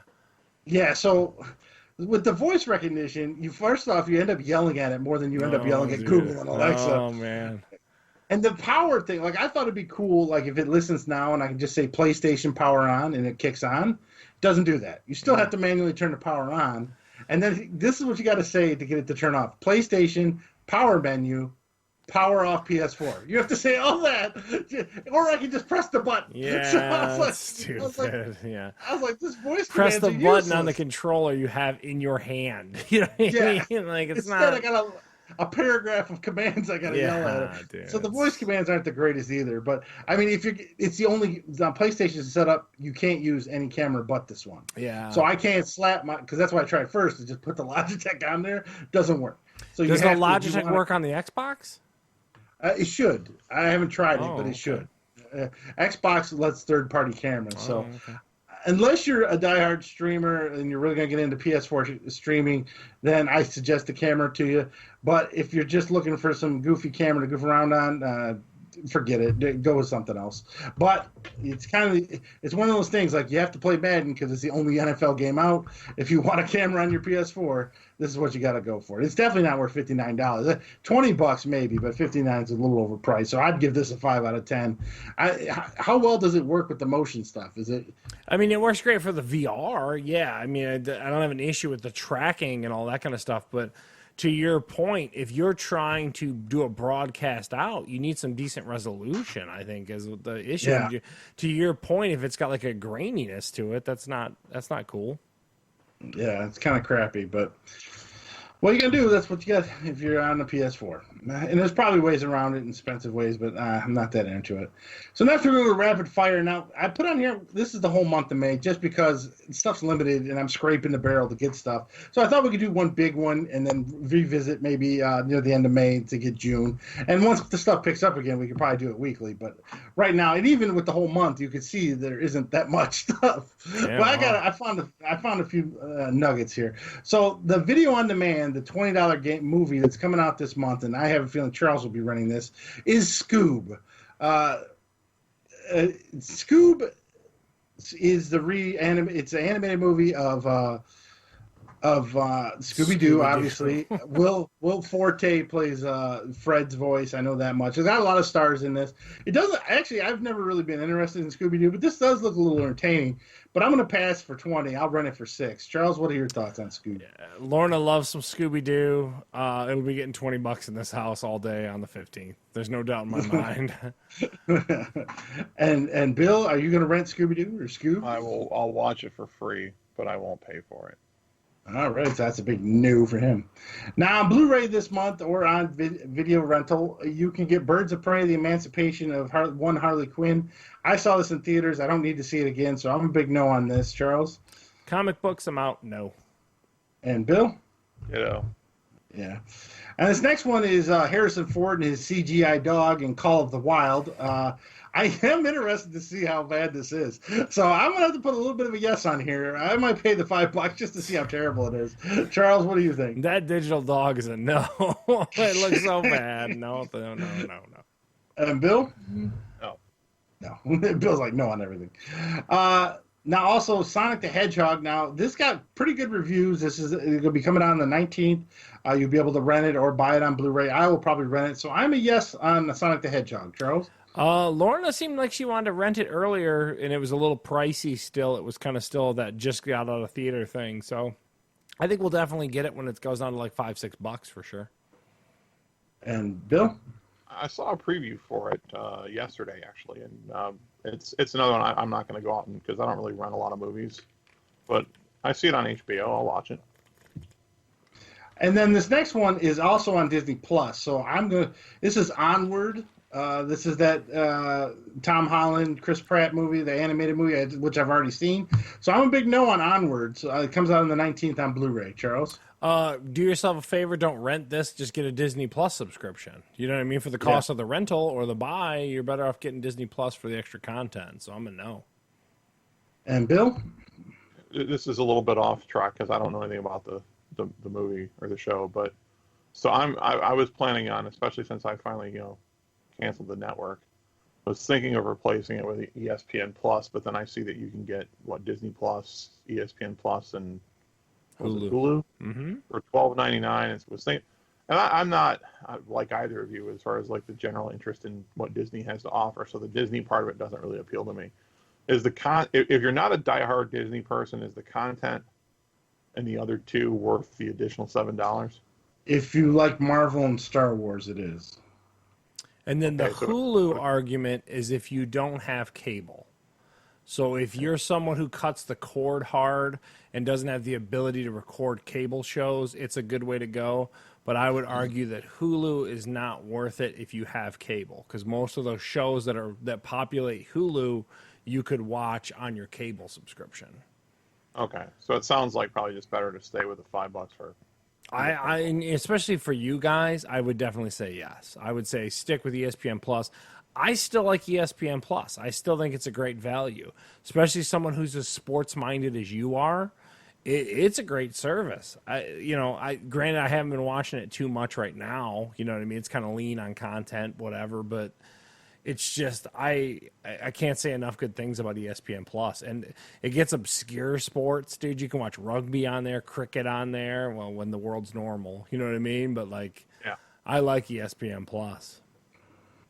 Okay. Well, yeah. No, it was a no on onward anyway. Yeah, I figured.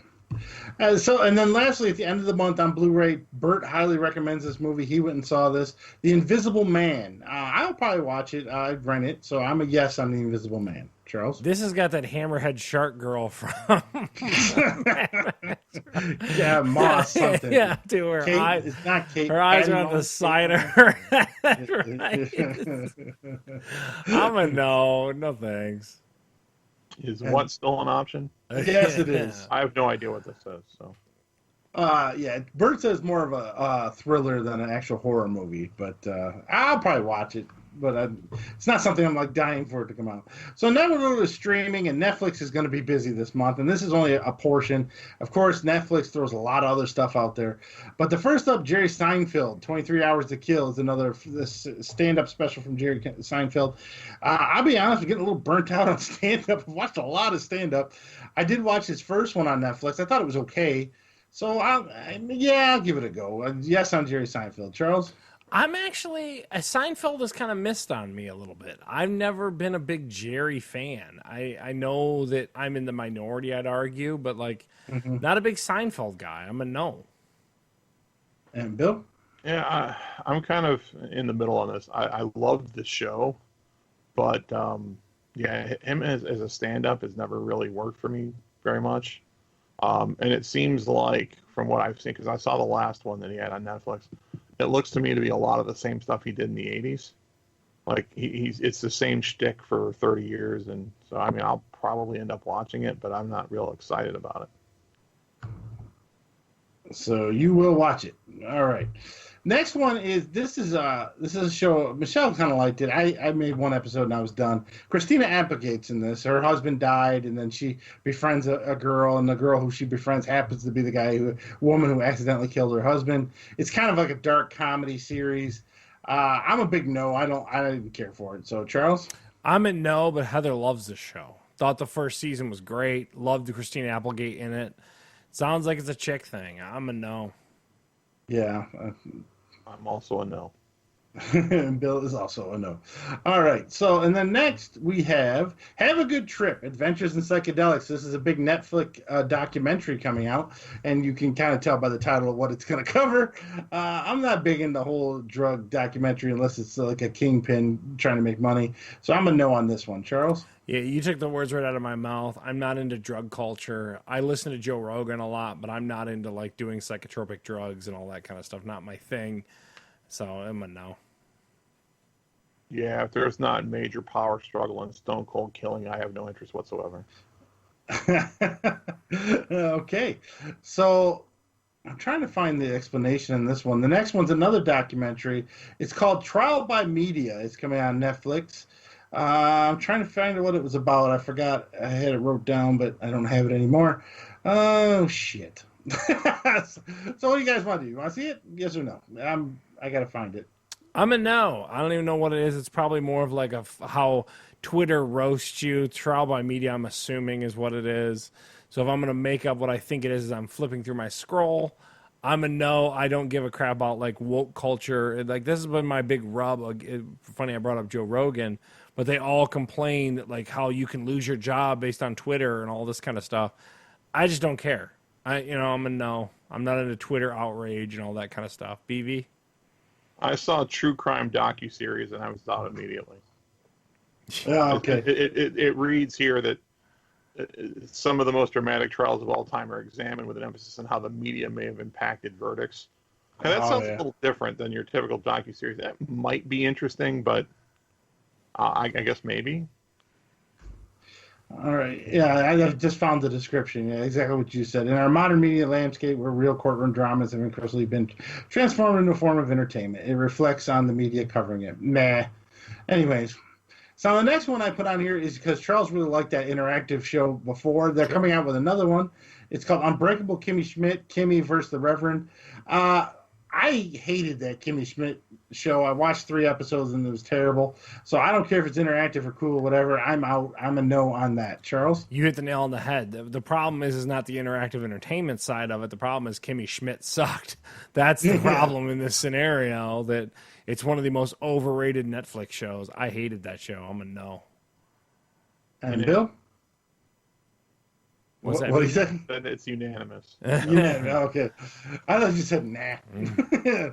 And finally, not finally, but another stand-up coming because one of Charles's favorites, so I had to put him on here. Yeah. Patton Oswalt, I love everything, a Netflix comedy special. I haven't seen him in a while, so I'm a big yes on this because I'm interested to see what he has to say. And Charles? Big fan of Patton Oswalt. Super smart dude, funny, witty dude. I love him. You know what I mean? Most people know him as like weird CG voiceover guy, but I'm a huge Patton Oswalt fan. I will watch this the day it comes out. Yes. And Bill? Yeah, he's a funny guy. I'll definitely watch it. And then finally, for Netflix, finally, there is a new one called, and we covered it before. This is called Space Force. It's a Steve Carell. comedy. Yeah. Steve Carell. Michael Schur is good. attached to it too, which is with The Office and everything. It's gonna be awesome. Yeah. So I'm big yes on this. I'm hoping it's good. Hoping I watch the first episode then run, but I'm hoping it's better than that. This comes out near the end of the month. I didn't put the date on it. Space Force, I'm a yes. Charles? Huge yes. Yes, all day. And Bill? I don't know anything about it. So I guess what? Okay. All right, that's it for Netflix. Now Amazon has a ton of movies and stuff coming in, and so does Hulu. Movies from, that already been released and crap like that. But the only new original thing I could find was Upload. This is an hour-and-a-half movie.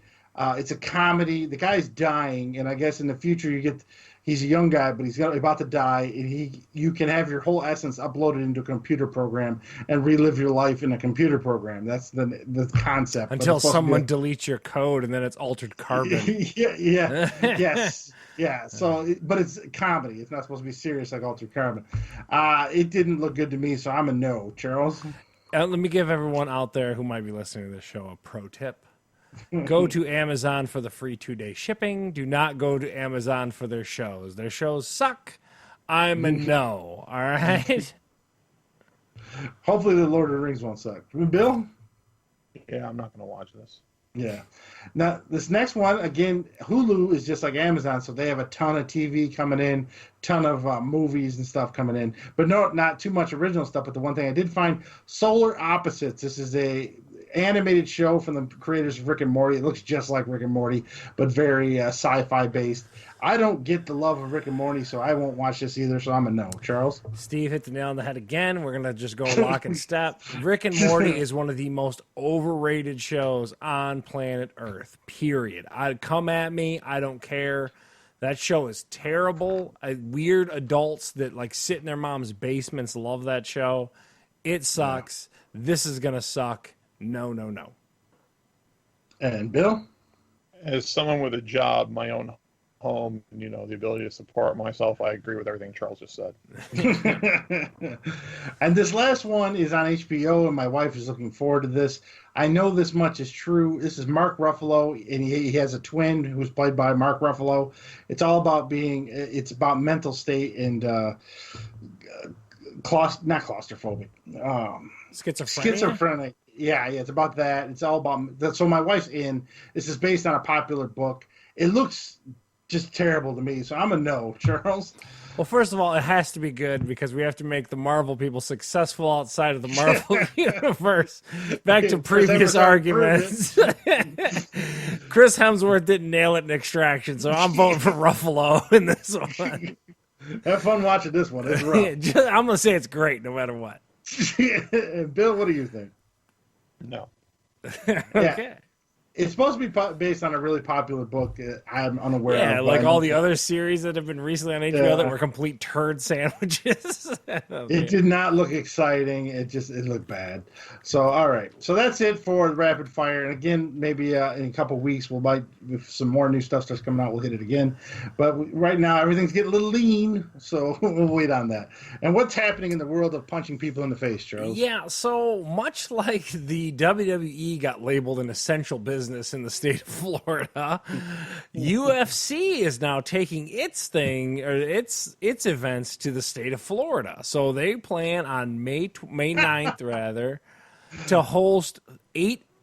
They're saying 3 events in 8 days. Beginning at May 9th, they're going to put that card on for the UFC 249. It's a stacked card, I got to tell you. And if BV gets his ESPN Plus by then, that Donald Cerrone Anthony Pettis fight is going to highlight the prelims on ESPN Plus.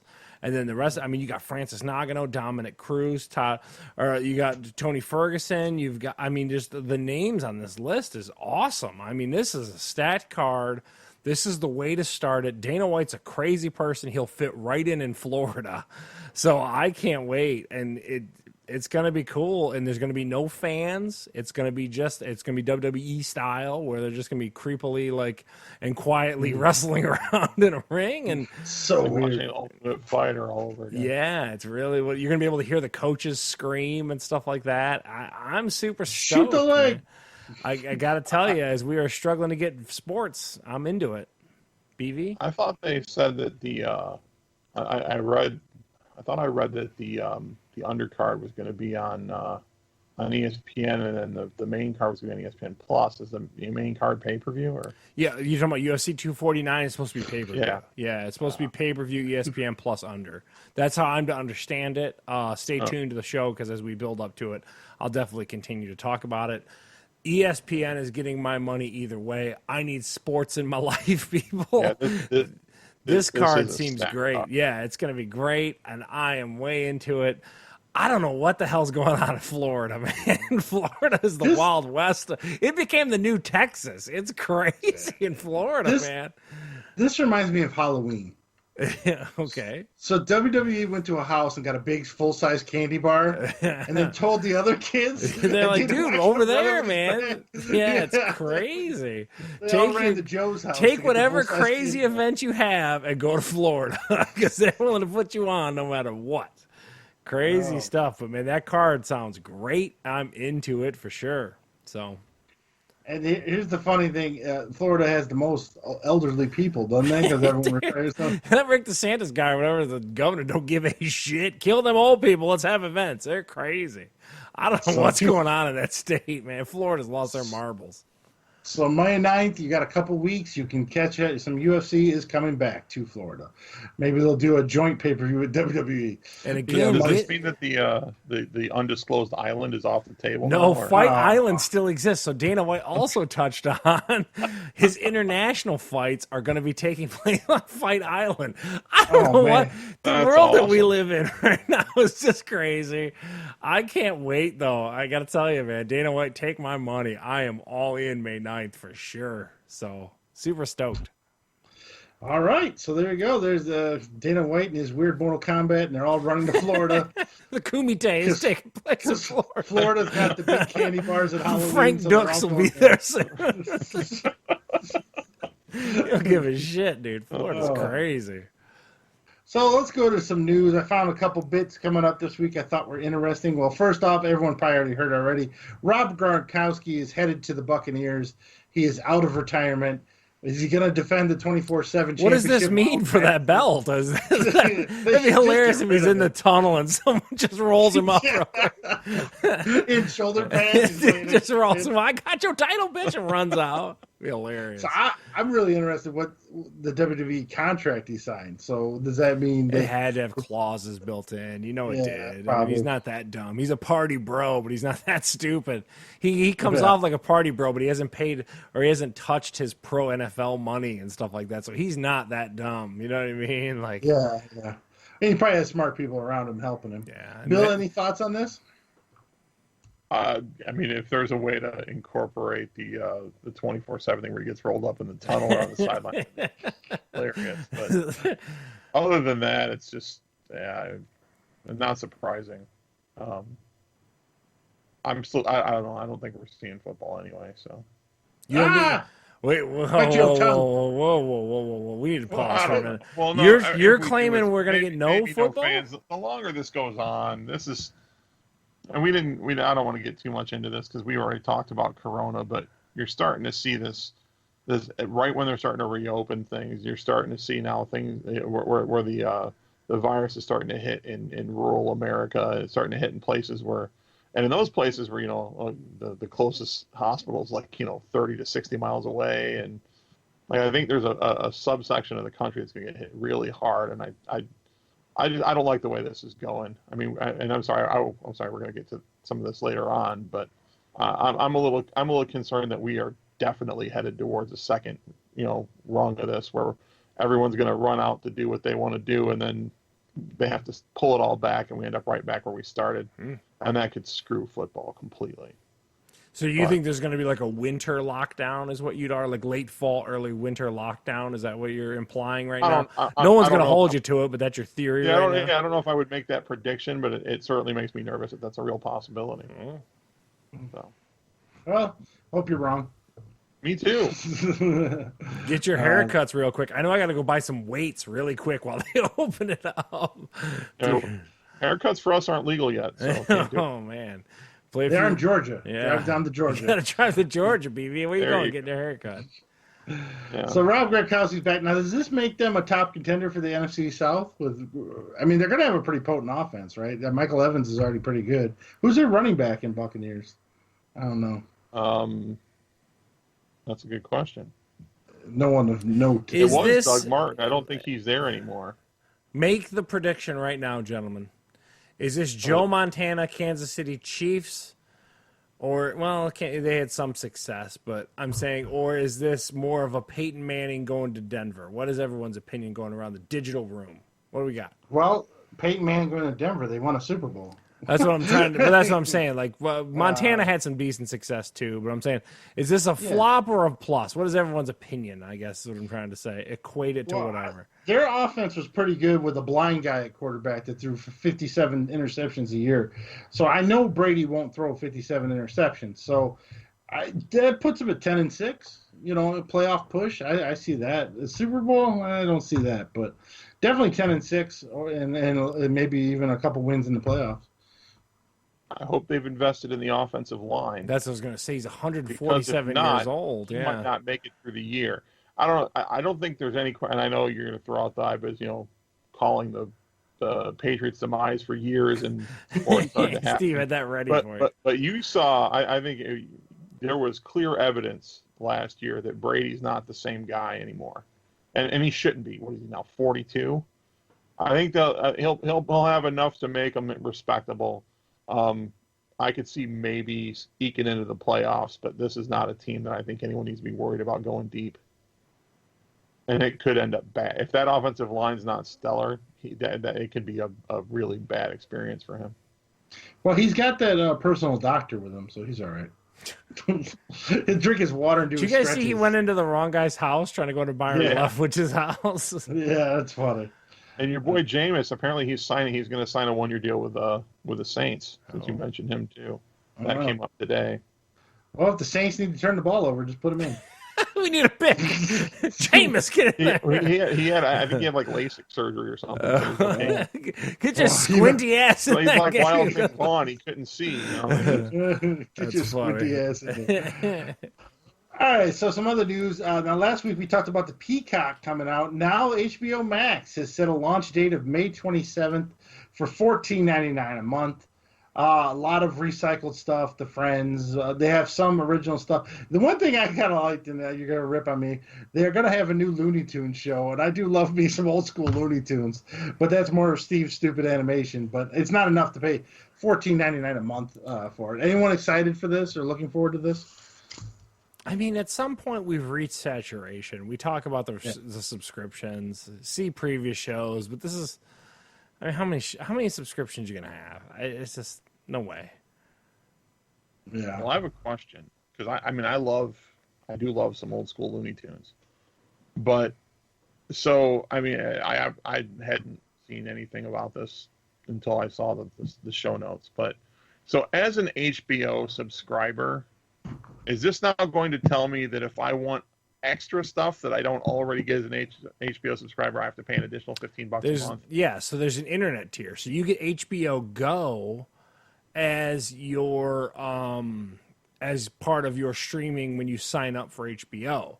This is going to have exclusive content, but you can, if you pay $15 a month to a cable subscriber, if you wanted to just go and get HBO outside of your cable, you could just get all this stuff on demand. I don't know who's watching. Does anyone watch? Well, Steve does. Steve watches. He'll look at me and go, well, plenty of people do, and you're crazy. But I don't watch HBO like when stuff airs. I literally watch everything from my HBO stuff on demand. I never tune into HBO, I guess is what I'm trying to say. Like, so to me, if you're going to give $15 to Comcast, give $15 straight to HBO and get the additional content is what I would argue. Steve, you have any opinion on that? Yeah, I mean, you're better off canceling your HBO on your cable and just, if you're really in love with something on HBO, because it's the same price as having HBO on your cable. So you might as well get the HBO Max and cut the cable version. Here's some of the shows I found that are going to be on here. There's going to be a show, The Flight Attendant. That's with Kelly Cuoco or whatever her name is from Big Bang series. Big Bang. There's going to be a Gremlins animated series, Secret of the Mogwais. I might be into that a little bit. I mean, honestly, I like me some Gremlins. The Looney Tune cartoons. There's going to be everything that's on HBO currently. The Jellystone is going to be on there. That's all of them. It's Yogi Bear, all the old school. They're all going to show up on one show called Jellystone.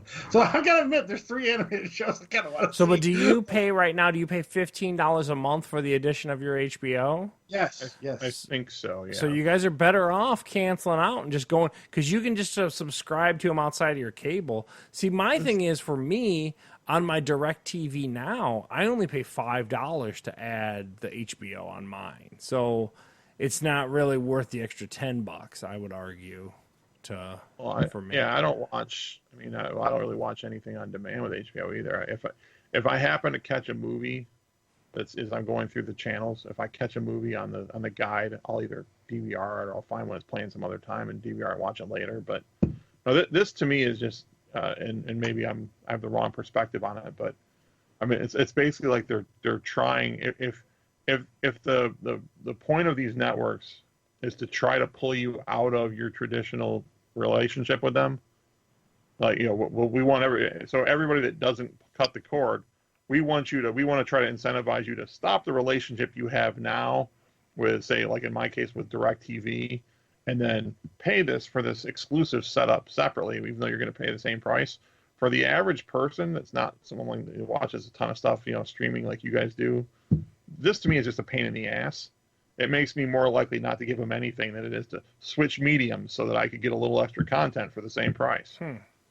I guess if I'm paying for it, I should get what they're offering. The setup at my house, I think, is just different than you, BB. So, like, I have Apple TV. Like, you can have a cable box. Can you load apps onto that cable box? Could you, in theory? That's, I guess, so like right now for me to go between DirecTV Now and let's say HBO Max, I would literally just go out to the home screen and into a different application on the Apple TV because I'm watching my TV on the same device. Would you have to have an alternate device, I guess is what I'm asking you? No. I think what would have to happen is I'd have to download it to my television, or because the way I have it set up now, I have the DirecTV box, which is the Genie setup with, you know, like the wireless other pieces that all kind of connect together. DirecTV does have apps as part of their service, but I don't know that you can add new apps to it. What I do right now is I have one of the original, not the stick, but the original Amazon Fire TVs. And because it tends to be a better overall setup for the smart offerings than what the Vizio is. My main TV is a Vizio. Yeah. Theirs is not. So I go into Amazon Fire. You're flipping inputs. It's a little more involved then like I said, so I go to like one HDMI input, and then within my Apple TV device, I've got multiple apps. You're saying I got to go from my DirecTV box input over to an Apple TV or a Fire Stick input. It's a way more annoying process, I would argue. But then again, I would also tell you, BV, that we need to look into a streaming service for you. Like, you need to get away from traditional cable and DirecTV. It's crazy to, you know. I agree, but I've held on over the years to continue to get Sunday Ticket. So, and at the point that that either goes away for me because they just don't have it because of what's happening, or I get to the point where I don't want to pay for it anymore, then I will pull it. Yeah. But, all right. but I mean, I'm just not excited enough about anything HBO has to justify.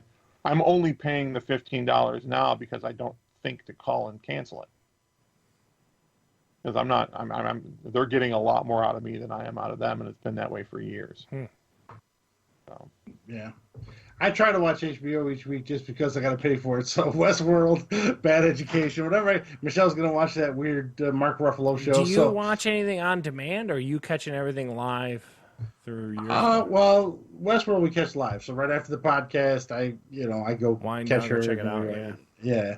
I don't mind watching HBO live because there's no commercials. Yeah. Yeah, I get you. Any other station, it's like, record that and we'll watch it later. Yeah. Even Saul, I have to watch the next day because I don't want to sit through all those commercials.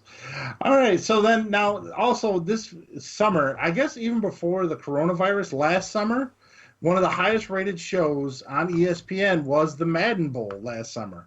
And they are going to be airing the road to the Madden Bowl this year just because they need content. So they're going to show all the matches and like the life of these esports guys up into the Madden Bowl, and you can watch it. I got to admit, if I remember it's on, I might watch a little bit of it just because I could roll my eyes at how cheesy they play.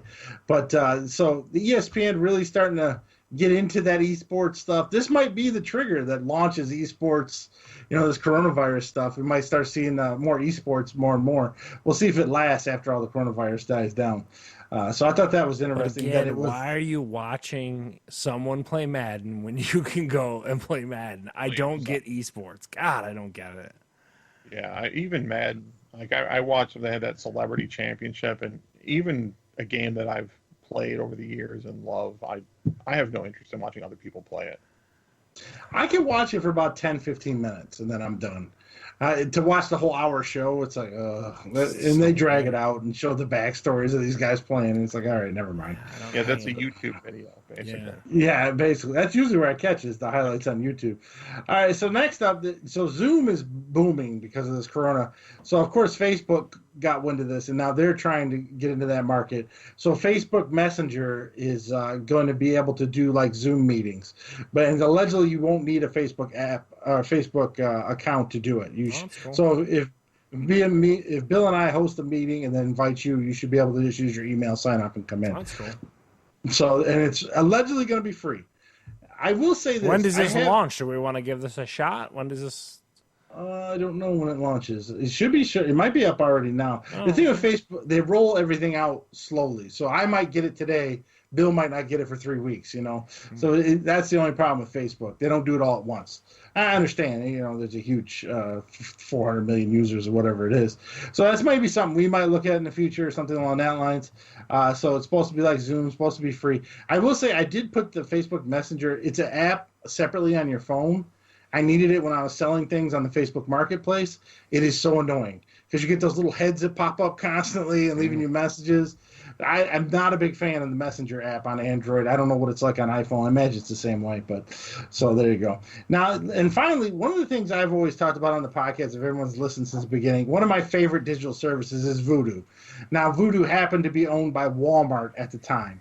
And they got a deal where you can take your DVDs in, have them converted, and all this stuff. And I have a pretty big collection.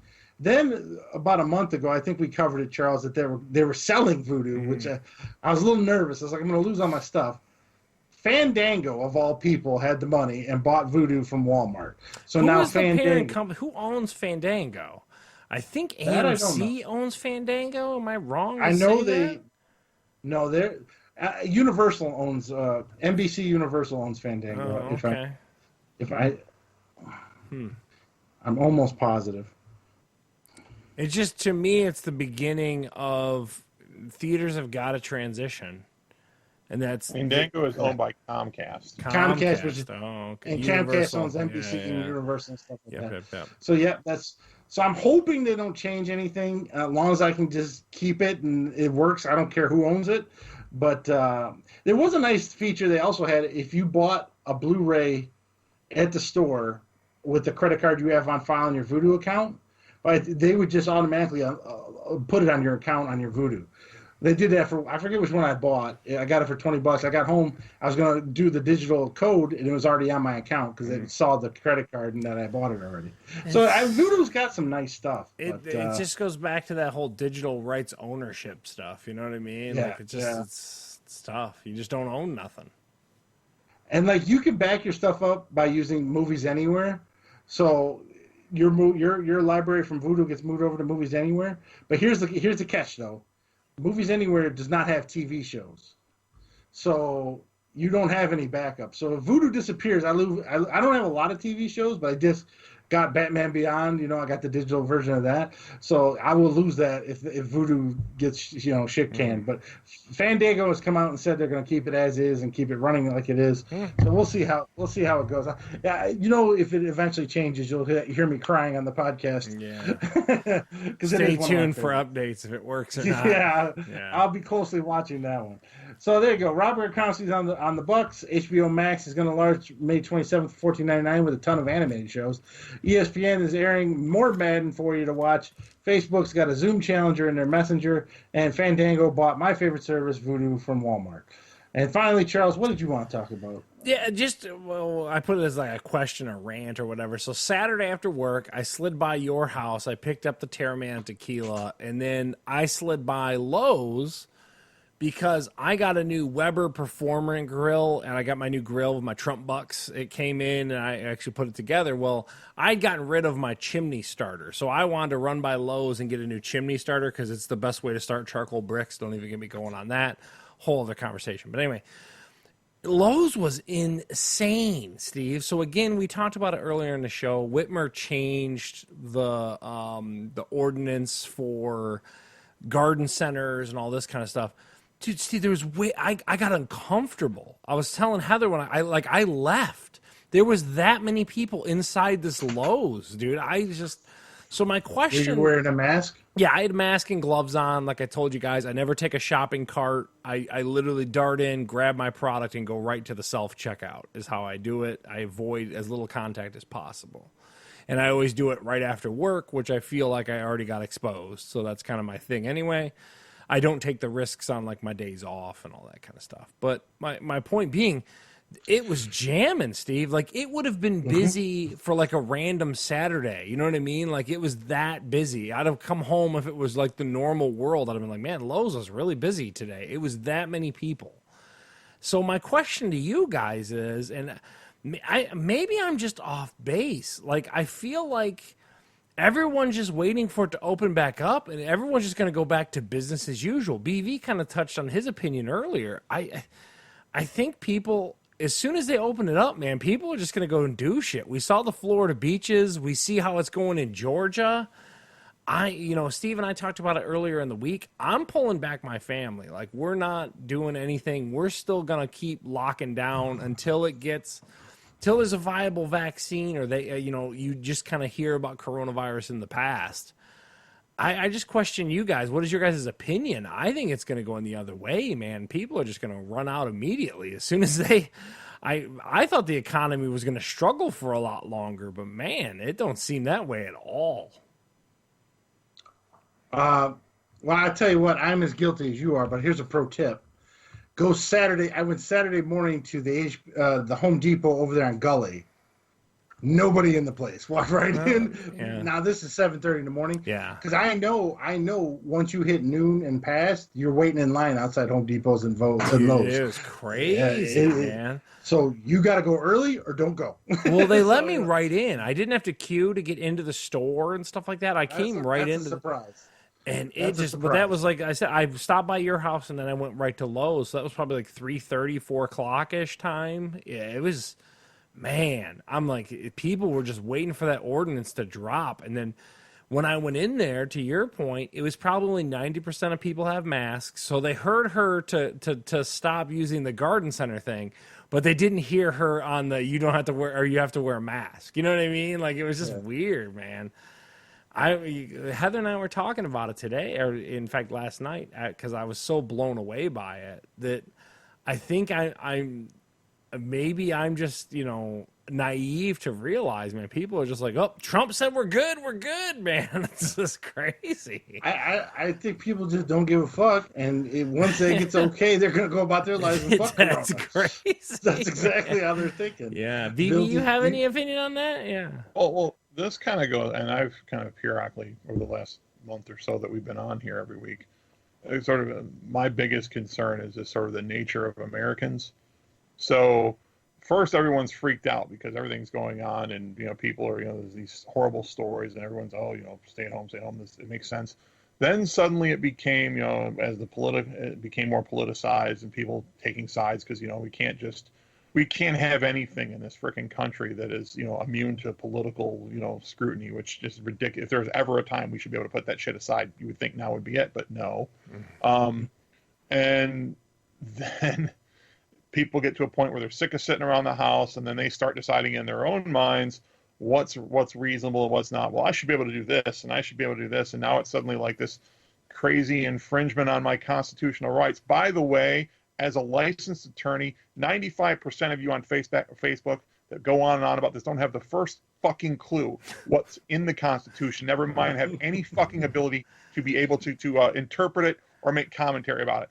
Yeah, I'm so Jennifer. sick of reading about how this is an infringement on your rights. You know what? Know the Constitution. Have any idea?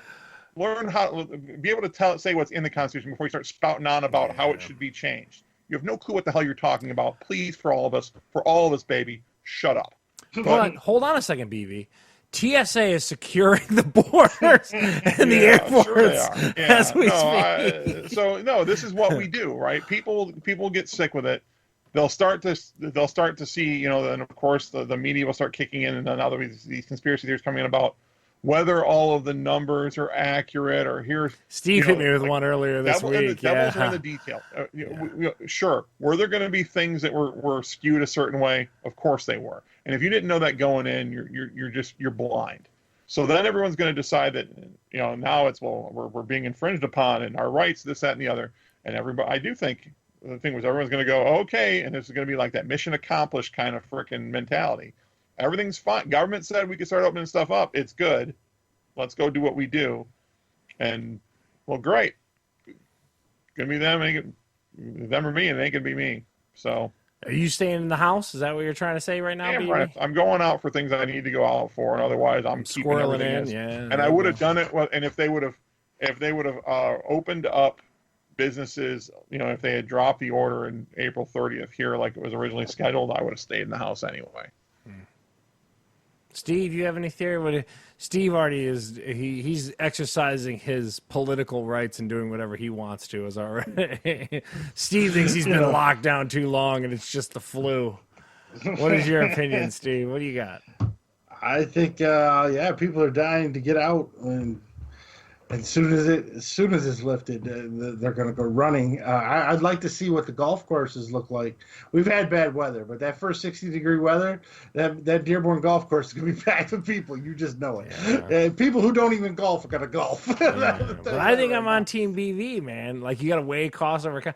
I have to go to work. I have to feed my family and go to the grocery store. I don't have to do a lot of other stuff. I'm just gonna have the Amazon packages just stream into the house. You know a lot of Amazon. Like, that's kind of how I feel. I don't know, man. I just question, like BV had already kind of put out his opinion earlier in the show. Are we going to have like month on, month off? You know what I mean? Like, are we going to constantly like open it up, shut it down, open it up, shut it down? You know what I mean? Like, I think it's going to be more like that model because they're going to see, like, to BV's point kind of earlier, you're going to see those little spikes. And when they see a spike, they're going to get nervous and they're going to shut it down. You know what I mean? So it's crazy, man. What a world we live in right now. And like I said, you can find stats that sway one way. You can find stats that sway the other way. So who the fuck's right? Who knows? Right? You know. Well, I you can do that, yes. And I'm sorry, I didn't mean to interrupt you, but you can Go do ahead. that. But one thing that has been pretty damn consistent throughout is the opinions and the advice of the medical professionals. And it does seem like we've found a way to listen to everybody except the experts. Yeah, it's true. Yeah. And I don't care whether Trump was sarcastic or not about the fricking The bleach disinfectant injection. Yeah, don't care. The medical professionals across the board have been clear. No, we're not out of the woods. Yes, we need to be very careful about this, and there's no guarantee that even if this passes in the summer, that it's going to be over. But what do they know, BV? Well, They I don't voted know. for I mean, Hillary. What does anybody know? Yeah, you know what I mean? Let's just put it this way. I'm going to guess that medical professionals know more about the likelihood of what we're going to deal with from now going forward with this virus than the majority of America knows about their constitutional rights. So call me an idiot. It's a That's good fine. assumption. I'm going with the professionals. All I know is I feel safe today because TSA is manning the airports. That's all that matters to me. There you go. I just want you Yes. both to recognize that TSA allows you to be an American. So anyway, Steve, what do you say? Any other thoughts on that, Steve? What do you got? Yeah, Maroon 5 has still not canceled their goddamn concert Oh, on June man. 16th. What are they waiting on? Taylor Swift canceled hers. What are you waiting What on? I want my did money you back. guys turn into the Post Malone Nirvana thing, by the way? Did Holly? I saw the highlights on YouTube. He can be a pretty talented guy. I'm not Well, anti Post Malone. I gotta be Again, honest with you. I want to hate that guy, Yeah. but then that wasn't that bad. I'm like, Post God. Malone Nirvana. What the hell is He that? did like a weird virtual set, and it was pretty good. Yeah, he it's raised about an like hour long. he Okay. raised like $3 million too. Man, he's a good dude. Heart shaped box. He did some lithium. He did some I never heard of. I'm not a diehard Nirvana fan, but that was pretty good.